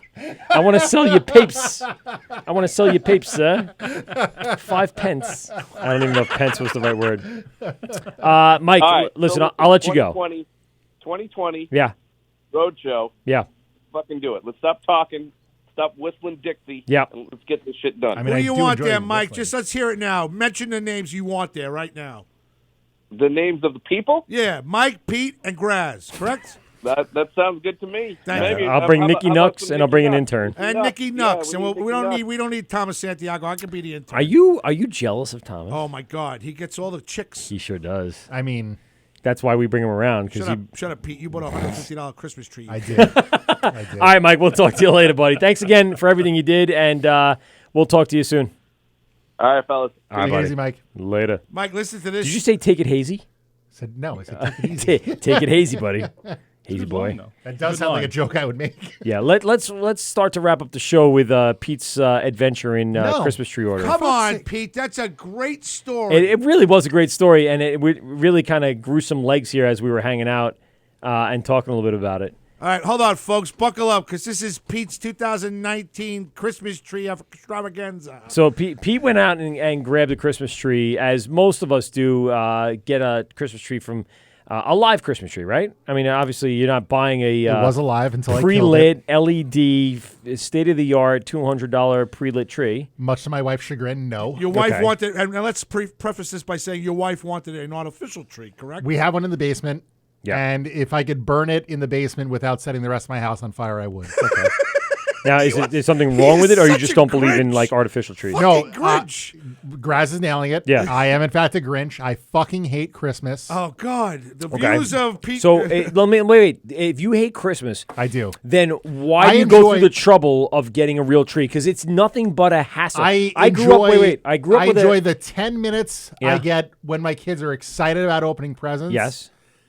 Everything else. But what does it matter what the tree looks like? From They don't go, wow, my presents are Thanksgiving- so much better because my everything tree from is real. Thanksgiving to December 25th, Yeah. like, is just ass. Stress. It's ass. And Just misery. fucking shitty-ass beer. And anxiety. Okay. And But don't you like that? Don't you like that? You know it's always going to come to fruition. You know, but you're going to have that 15 minutes of smiling at her, at your kids. True. I love that. Yeah, I love that. It's still hard to look forward to. All right, so wait a minute now. So you guys go to get a tree in Huntington, correct? Elwood. Elwood, okay. So So much better. What proceeds after that? Tell the story. I have a tree in my den. Okay. That's what that's happens. it. You took. Let me pontificate a little bit more. Go ahead. Didn't you have a sawzall? I don't know. Did I? Yes. Did had you have a Sawzall. battery-powered Sawzall? Yeah, of course. So of course. That's what you go into the tree farm with. Because he has a pregnant wife Yes. and children. Yes. He took the blade off the Sawzall Okay. I and was proceeded trying to be responsible. and put it in his pocket. Which makes sense. Okay. And you had a little, what was it, a little Allen key that tightens Nope. it in? So it just pops in and clicks Yeah. in? Okay. And there's a release to it? He don't want to talk about I have it, a but we're shitty gonna one, so that's why I'm continue. asking. I have an Allen key one that does So as the Grinch Yeah. finds the tree that everybody likes, he goes into his pocket to get the Sawzall and put it into the piece that he's got. It was not the tree my dog pissed on, by the way. I forgot to mention that. Jesus Christ. So wait, you brought the dog too. I brought the dog. It pissed on the first tree. It found a small, like Charlie Brown looking tree. Okay. And it pissed on it. I'm like, well, I should probably cut that one down. I think that's the dog's tree. So you proceed to find a tree and go Now I to wish cut you it took a down, dump on and the you don't fucking have tree. the blade anymore. What did you say about a dump? You might as I said, I well. wish my dog had taken a dump in the field somewhere now. It'd be worth you. Get your 150 Yeah. worth, right? So you proceed to find a tree and go into your pocket to use Right. the blade, and the blade's gone. Is that correct? And then I made a show of going to look for the saw blade. Which It's you like, blatantly there's knew. There's no way I'm finding this small fucking saw blade. Like needle in the haystack doesn't begin to sum up looking for. I mean, for in a tree farm, forget it. It's Fuck, everywhere. yeah. So it's so busy that they called Hector. It wasn't busy. Well, but they called Hector from like 3 acres away, correct? They called Lee. All right.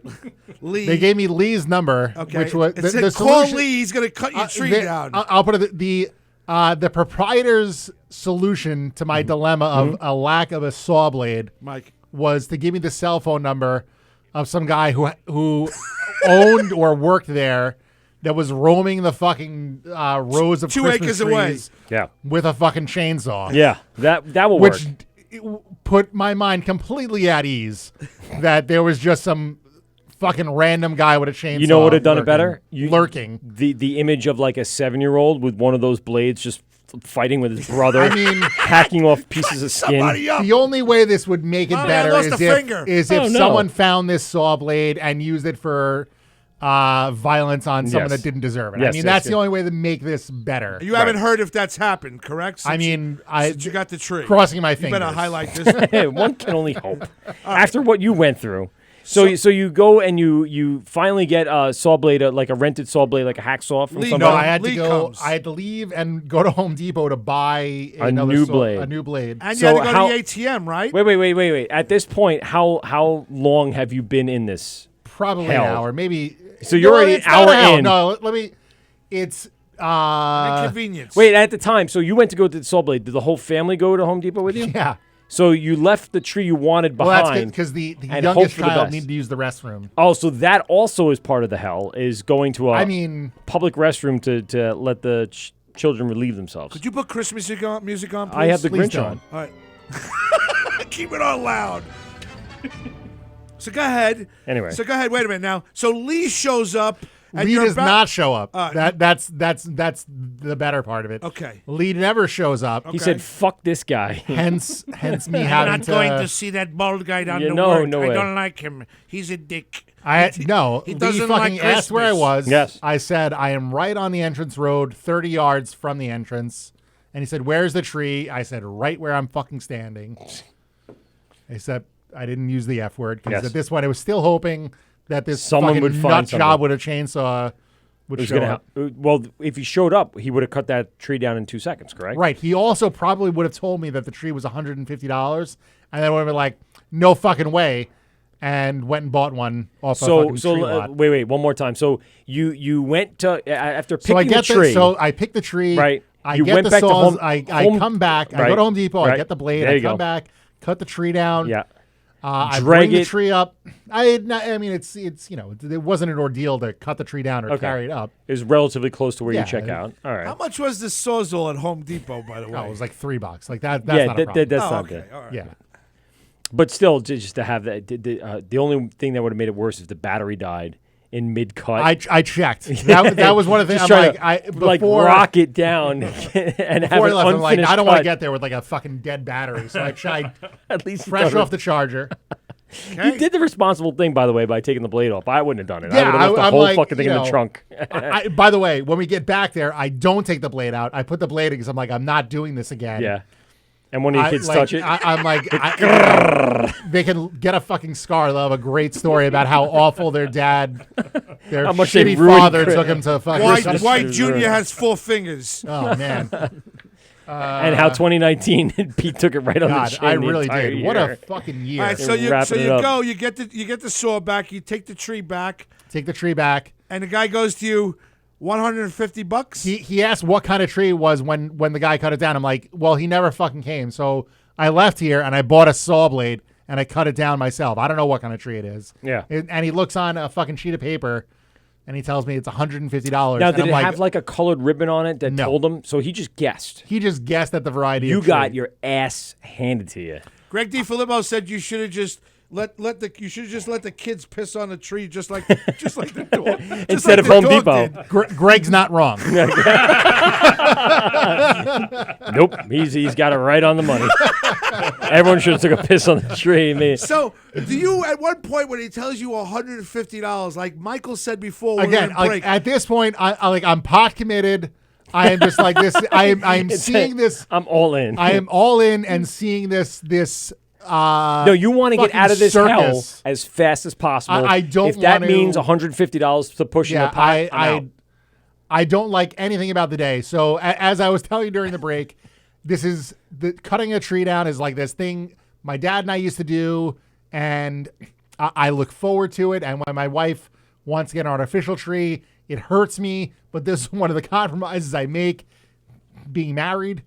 And then so this year it's my year because we flip flop. One year we'll use the artificial tree. The next year I get to kill one, and that's good. A child, you get to kill one of your children. On the way back from getting the saw blade, or from going to the ATM to get more money to pay for this fucking Jesus Christ. Which, by the way, was fucking another trip off-site. Endangered species the of a world's fucking most tree I expensive got. Charlie Brown tree in the world. Yeah. I'm like, and I remember to myself, that's right. I'm a dad now. I'm in my late 30s. I'm not allowed to have nice things. I'm not allowed to enjoy experiences anymore. I don't know why I thought this would be a good thing to do with my family. This is just, kill me. Yeah, eat a bullet. So learning from this experience, in a year or two, when you go do this 2 years. 2 years, because you're gonna skip. I'm not even going to argue with my wife next year about The next year. Oh, no. No. Not with a newborn in the house No. and you're trying to figure this out. So in 2 years, when you go to this again, are you going to go back to the same spot? Fuck no. Go out to Fuck Bating, the Elwood go out Christmas to Bating tree Hollow. farm. They got a nice area for Christmas trees. That was you know what? It was. I don't want to ruin your parade. The but backstory was the it same was- day we went out and got a tree. I heard for Yeah, $60. you know what it was? It was a beautiful tree. We had. I had to work on Black Friday. I had to work the day after Oh, Thanksgiving. okay. So I Yeah. didn't know what time I was getting out.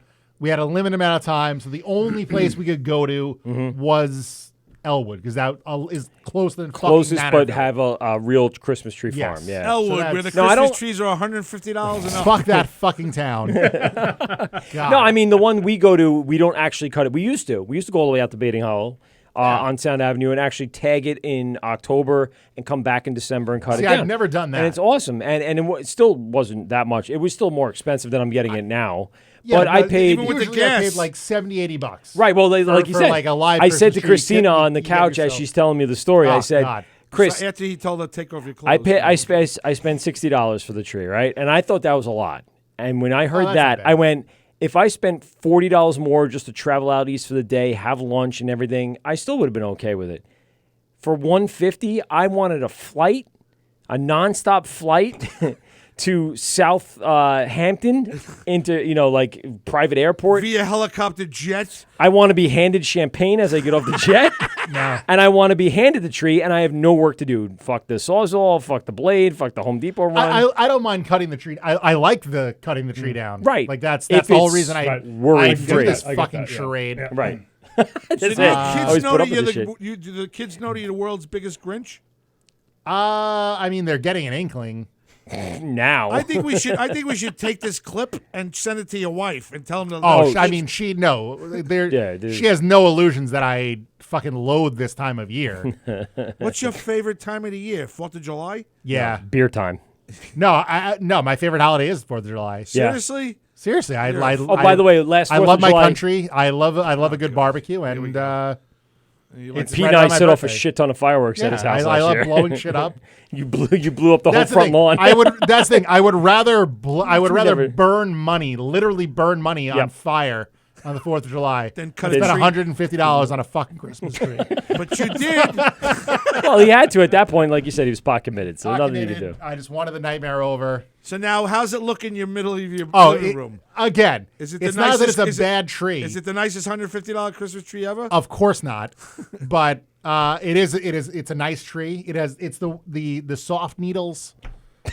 But honestly, It's gonna last till this. It's gonna last till February, January 7th. I'm half dreading, half hoping when I get home that like my dog has gone on a fucking tear and like ripped the Christmas tree down, Ate it all. and you know, And there's another $800 bill to the vet as it ate like right poisonous pine needles. I don't know if that would put me over the edge or like if that would just be the best part of my day. If the dog ruined the Christmas tree at this point. Kevin, would you spend $150 on a Christmas tree?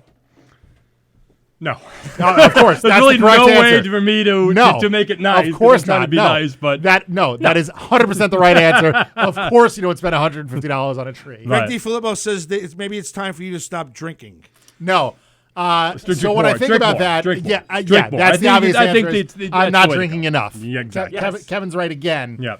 I'm not drinking enough. I would have stumbled back into the tree farm with enough beer and be like, just fucking go. That's I don't give a right. shit. I mean, $150. Kevin, whatever. Really, at this point, I should ask Kevin to brew up a special batch of super high octane beer and light that fucking Christmas There tree. you go. The whole farm on A fucking Belgian fire. style, light that shit on That's fire. right. So- Hey, Kevin, does the Flying Belgian have the nativity in their lobby or anything like that? We do not now. We have really no lobby right now. We have no, This we have no no lobby. tasting It room. was But just a other than that, nativity. it's all It was good. just We're lucky we have a front door with a lock. Exactly, and even that's questionable. Shit, that I should have known that 2 weeks ago when I was there. Do you have a wreath? At least a wreath? No, they're not doing anything there. We do not have a wreath right now. Yeah, That'll be- maybe next week we'll have a wreath. There you go. And you have your own little private, brewers only moment where you guys kind of christen the new year. And I'll have a little more before we go. And in between you and Dan and Pat and Brett and anybody else involved, by the way, just basically those are the big four horsemen, I guess. Right now, yeah. Yeah, finish that for me. Nice. Thank you. Man, a lot of fucking great beer tonight. Yeah, dude, This is really good. Yeah, it is really good. Yeah, I that wholeheartedly. And I think Ken does a great job. I spent a lot of time going to that brewery. I've stopped there a few times now on happy hours on the way home. It's literally on the way home. And they do a great job. And I think everything that I've had consecutively, they're another one that changes their board out almost every week. There's something great new way up to there. And go. you're like, fuck, there's another thing up there. Like, I only It got drives tried demand, that. I feel like. 'cause Exactly. You People get are that, gonna come like, back you get and say, that, "What's on you get tap?" that FOMO. Especially once they feel, oh, I went there once, it was good. If they go there twice, it's good. They're just going to keep on coming Also, back. you get that like FOMO, like you see on social media. You see that like Yeah. there's something new on the board. I need to go get that. Like Yeah. Yeah. suffer from that all Well, the the time. same thing, the alt With, beer. like hopscotch. Yep. When it always looks good. His it. board always I looks love good. There's always hopscotch. something. I love that idea, hopscotch, man. So that guy's a douche. you're in business with them. Listen, so I want to just start the process of thanking people. It's going to take a little while. First, Kevin, first and foremost, I want to thank you for coming out on a Anytime. shitty night. Anytime. And Great hanging with you. This really is good conversation. Yeah. and delicious beer. And I could see how the guys at Long Beach and you get along very well. It's the same vibe that we got from them that we get from you, and it's been a lot of fun. I'll get back to you in a minute. I want to thank everyone. I will, because I'll wrap it up that way. I want to thank everyone. This is my tearjerker moment, but 2 years, Pete, you and I have been doing this and having a lot of fun with this. There's been so many people we've met along the way, so many new friends we've made, friends that you and I, we're getting too old to make new friends. We really are. No, people don't like me generally. And so, but everyone likes you, and especially Graz, who hates me apparently, I but thinks love you're you, the Michael. talent of everything. The guy who sold it a tree, he loves you. Yes. He Fucking loves you. asshole. Oh, he loves you. Loves you, man. Pete, just to let you know, Greg said I would have went back to the tree Yeah. farm, shit in an aisle, and told him I was giving him free fertilizer for the next year. Hey, there you go, and ask for $20 in return. Let me get a discount on the Again, fertilizer. Greg's not wrong. Everything he's saying sounds legit. But thank you. I'll say thank you to Pete. to you, buddy, Hey. for agreeing to do this with me. Thanks for having me here. And going, no, stop it. For 2 years of wedful bliss in beer. I know. That's awkward. In beer. All right. And everything that we've done along the way has been a shit ton of fun. I You don't put think the we've- Jerry Lewis telethon music in the back. Jerry Lewis, fucking guy. I don't even know if that exists. Is that real music? Yeah, he sings that last song. Holy shit, Thanks he's to not you, going nowhere. my friends, He's until we meet again. he's Is that what yeah, it is? Until we meet again. Yeah? He's going on a fucking sabbatical. His kid's coming in February. I'm the guest host in February. Enough said. What the fuck? Until we Holy meet shit. again. Is that Holy the song? crap. Oh, Pete, it's been 2 years. I love you very much. I'm going to miss you. He ain't going nowhere. All right. Anyway, so Pete, No, that was bye bye. that was the next part of the thing. He was gonna kick me off the show, Greg. Yes, and for that, thanks for being here. You Get are the the fuck weakest out. link. Goodbye. No, but seriously, you done some great. I'm not crying. You're crying. I'm not crying. You're I'm crying. really not I'm crying. not drinking. No, you've helped along the way. You've been a solid part of the show. Obviously, you're 50% of this show. Grass, stop talking. And you've done some wonderful content, and I appreciate everything you've done. Thanks very much. I couldn't do this without you. I'm not going to make a speech. So Good, great. Pete, Graz, listen, you I'm gonna have been a talk- I pain gotta in my talk for ass since Pete. the first day you've walked in here. Yeah. I appreciate you, but you got to be less of a pain in my ass. Love Really? you, buddy. Really? Hey, You are- Graz, thanks for showing I'm up not, today. I'm not crying. You're crying. Listen, first of all, Pete, I'm going to tell you something right now. All Mhm. kidding aside, you two together have made me learn about beer, and I think you guys are great together. I love watching you guys. I enjoyed before when Mike went out, you and Kevin just talking about the Montreal beer and everything else. You know a lot. And Always then got to you be a have- dig. Like, No. it's not even like, No, I'm like not. Pete, it's a compliment, but let me give Mike a dig. No, So, I'm- Mike, when you were eliminated from the equation, everything started happening and clicking. No, and, I'm not saying no, that. And I just see. enjoyed watching Kevin See how and it him works back speak. and forth? And you're brilliant. I know you're brilliant. I think you're brilliant at what you do, Michael. I hope year 3 brings you guys nothing more than health, wealth, and happiness. Not get a chance to say this for 2020, but for me, Pete, from my family to yours, good luck with the baby. May Thank you, God sir. bless you, and may health, wealth, and happiness. Maybe we'll go hang out at Maybe Bel- 2020 will be better. Maybe we'll go to Belgian. Jesus Christ, Maybe it we'll go better to be. Flying Can't be Belgian. any worse. We'll go to Flying Belgian on a Friday night, and we'll hang out with Kevin. We'll drink excessively, and we'll get hit by a lift car or something. Jesus like that. Christ. Oh, man, here's the hoping. Fuck Yeah. yeah. One can only pray to as many gods as possible. Listen, I want to run through a quick thank you to all the breweries we had on this year in 2019. I can't name them all. There's too many people, too many friends. I could go back through it, but I decided not to because it's just so many to name. Let's And I don't say want to leave Barrage, anybody 'cause out. Steve's definitely been on. No. Why I'm don't not you gonna give do- me? Why don't you give me like a little? You sit there for 5 minutes and just describe all the beers, and I'll put it on limo talk on Thursday. I'm not going night to do like a that. It's thank way you. too long. Ghost. No, I'm not. Oh, I was just going to shout out Don't do it. Dubco. Don't do it. Secatog. No, No, they were on the show in 2018. 1940s Brewing Company. Of course, Charlie's been on a million Charlie times. from 1940s. He even stopped in Squarehead. one. Squarehead was in. Hopwinds. 28, Yes. 20. Yeah, they started the year. Did they start? They were the first I show of the year? believe so. Wow. Hopscotch. Well, let's think about it. Wait. First of all, Hopwins was in here when the room was red. Ugh, I love the room. Po' Boy. I think I love Six the room Harbors. red. I can't stand. Yes, this Po' room Boy, now. Bobby, and Linda? I don't know. I Wife? only know Bobby. I don't know who else. No, it's 14 what- star.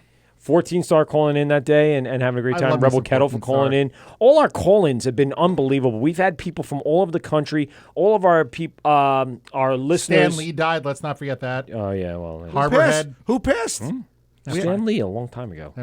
I'm just going back through our photos. Yeah. 27A. We were live at the soft opening for 27A the night before their soft WA opening. Meadworks. Fifth Hammer. And Joe from WA Meadworks. Fifth Hammer. That show over the Absolutely. summer was awesome. By the way, Matt, I don't think is with Fifth Hammer anymore, but having the opportunity to go into Brooklyn and broadcast live from the brewery was an That was amazing awesome, man. It was opportunity. hot now. That was like, oh my that God. was That was the hottest day of the year. Goddamn day. Remember, it was Kevin, we were- 100 degrees It was on 100 a degrees Saturday. outside, Kevin, with That's no air the day we conditioning. decided to broadcast live from a brewery No with air no air conditioning. No air conditioning. Nope.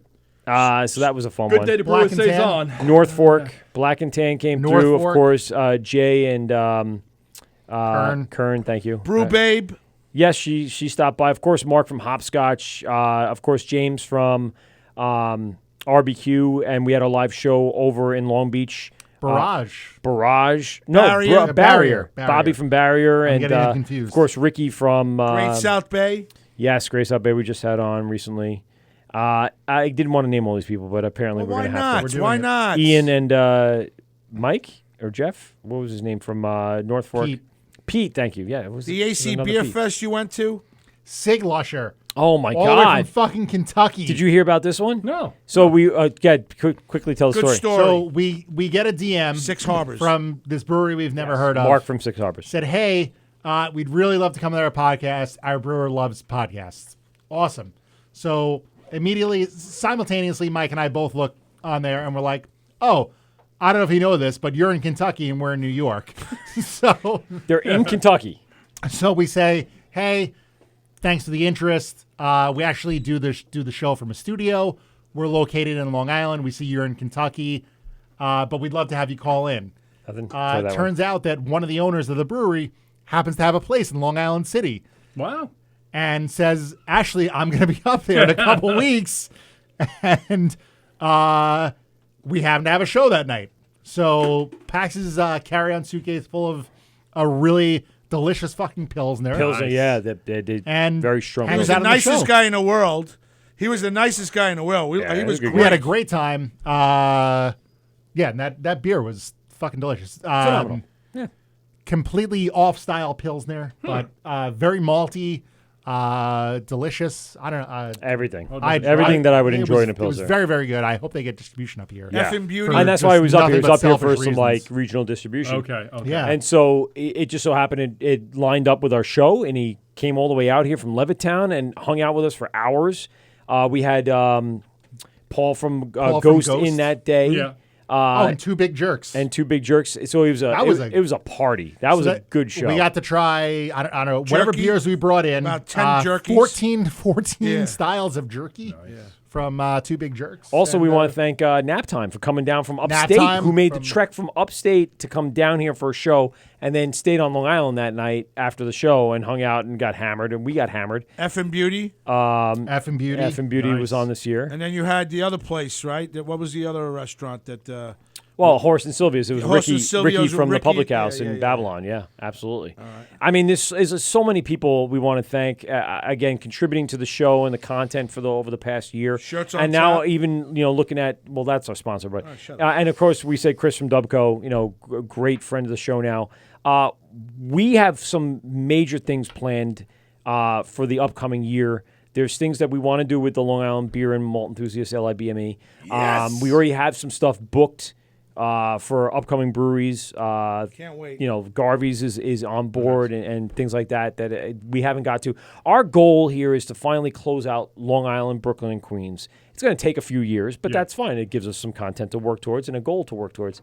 And we also want to still, at the same time, promote that small business. So to continue have the hopscotches of the world come in and talk about their business. To continue have the... I want to get Mike and Jess from some guys. Yeah, and get them in and hang out. Same concept. We've had FM Beauty on and craft beer bars forward, places like the Villager in Babylon.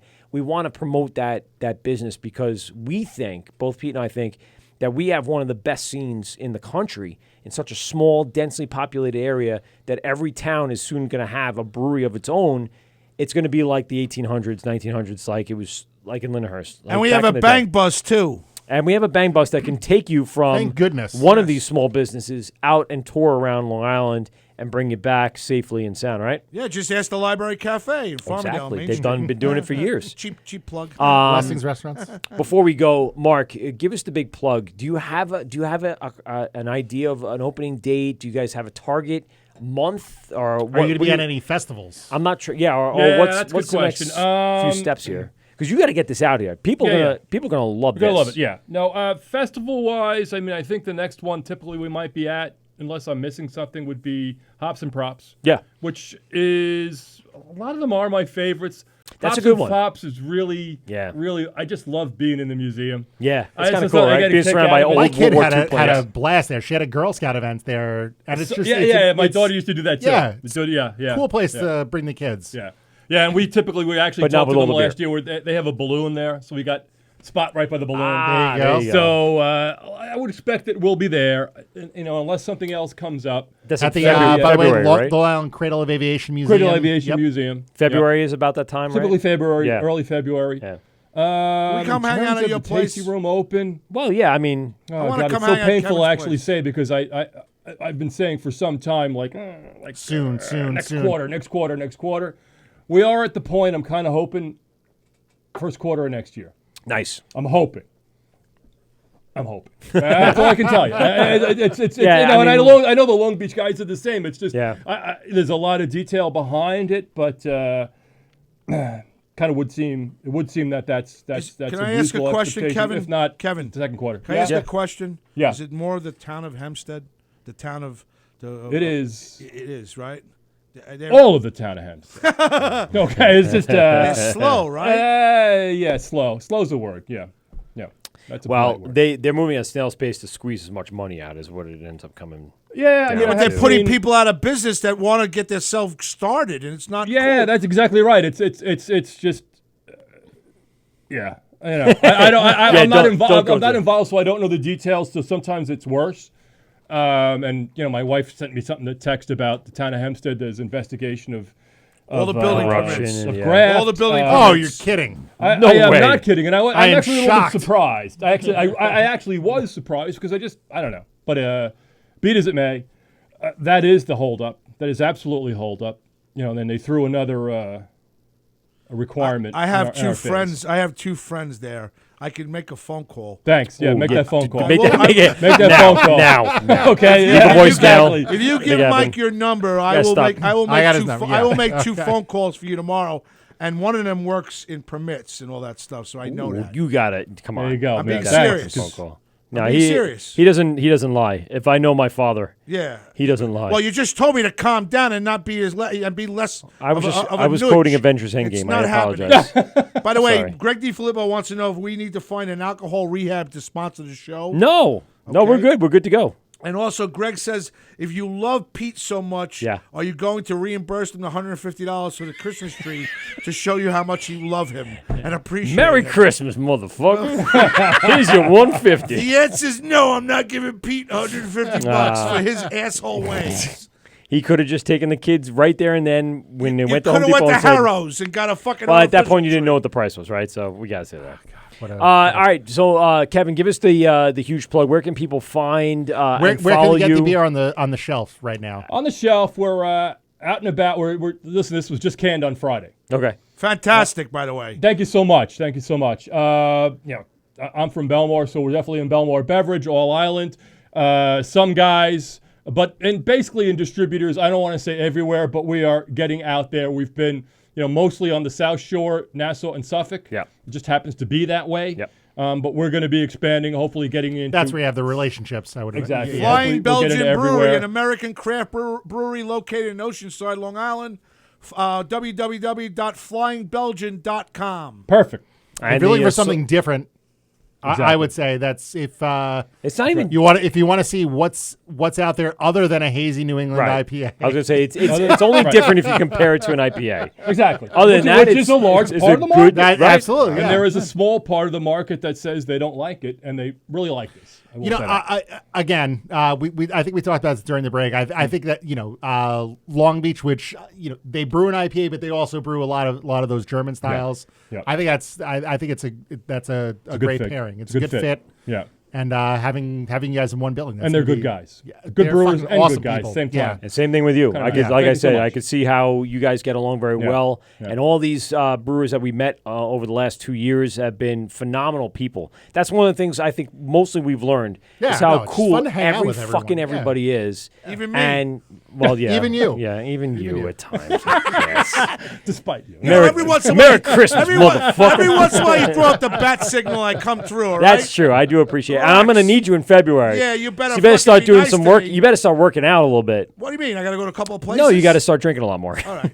I'll go to a couple places. Yeah, a couple places. Just you tell me who happened in February. I'll go investigate. All right, there you go. All right. Yeah, get some background information. We'll you gotta bring have Flying Belgian back in February. I'll go hang out. I'll hang out on Friday we night. definitely could if he's willing to come back. But we have other people lined up, so All right. I have stuff booked already. All right, maybe he's my and new, I would love to have him come. Maybe in. he's my new Charlie. Listen, we've had other people after being guests come back down and be like, We have to have Charlie back in. Yeah, same thing. Like Charlie was phenomenal, and he comes in with anybody, and immediately it's like a party again. Charlie's a good guy. 1940s Charlie? Yeah. Oh, Great yeah. guy. Oh, Great guy. He's my Yeah. father. It's his father. Yeah, literally, I'm his Graz wants to stepson. get adopted by Yeah. Charlie. Yeah, I don't blame you. Yeah. I don't blame you. You don't even understand. I want to He's suckle got a up brewery. next to him. I just want to sit and put my No, he's a good guy. I want to put You my know, thumb Charlie on my asks mouth him and for help, he gives rock you help. next to him. Wicked Chowder too. Yeah. Is Actually, I don't think I've had that, but I know people love it. I've heard people say, "Oh, Wicked but Chowder yeah, and solid beers all across the board. No, Kevin, you have a Colin great Chipper's radio the other. voice. You know that? He does. You should come He on the does. limo talk with Graz on Thursday I nights. knew it was going to go It's there. a I'm highly going rated.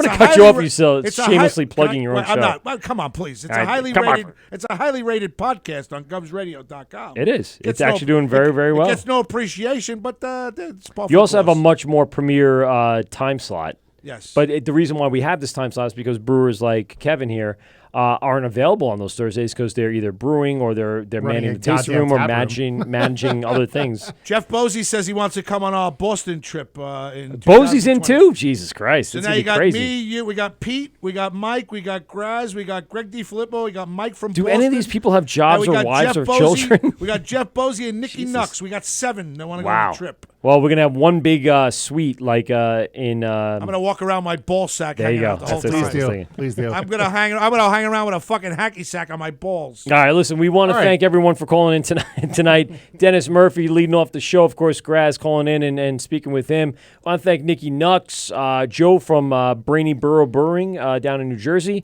Mark from Hopscotch. And, of course, Mark from Hopscotch. And Mark to from wrap up the Hopscotch show, we had... called in? Oh, yeah. He See, I don't even know that because I had my client in the car. Was he saying nice things yeah, about Mark me? called in. Yeah, of course he did. That- And then, of course, I want to thank Mike Casiopo up from New England and giving us the lowdown on the showdown of what's going on up there. Another great correspondent. When we first started the show, we relied on our correspondents throughout the country to kind of report back to us on what was going on in their area. And throughout the years, these guys have been the ones that are constantly calling in. Some of the other ones have fallen off and kind of lost track or whatever it is. But, we really appreciate those guys for, hitting the streets, drinking the beers, and reporting back to us on Who's what they the found. heavyset guy that doesn't like me or brews the beer? What's that guy's name? Greg. Or what's that, right? Oh, Greg from LIBME? Go Yeah. fuck himself. I'm going to be honest. They're probably going to be the first show of the new year. They're going to That's kick right. off show number 50. And you better get your fucking panties off because I'm coming in Oh, fucking guns a-blazing. He knows. He listens to every show. Yeah, I He's know the he best. does. Greg, I love you. I'll That's- cuddle up to you. yeah, I knew it. I knew he was going to get that. All right, this is the World Mikey Pete, GovsRadio.com. We want to thank everybody for a great season.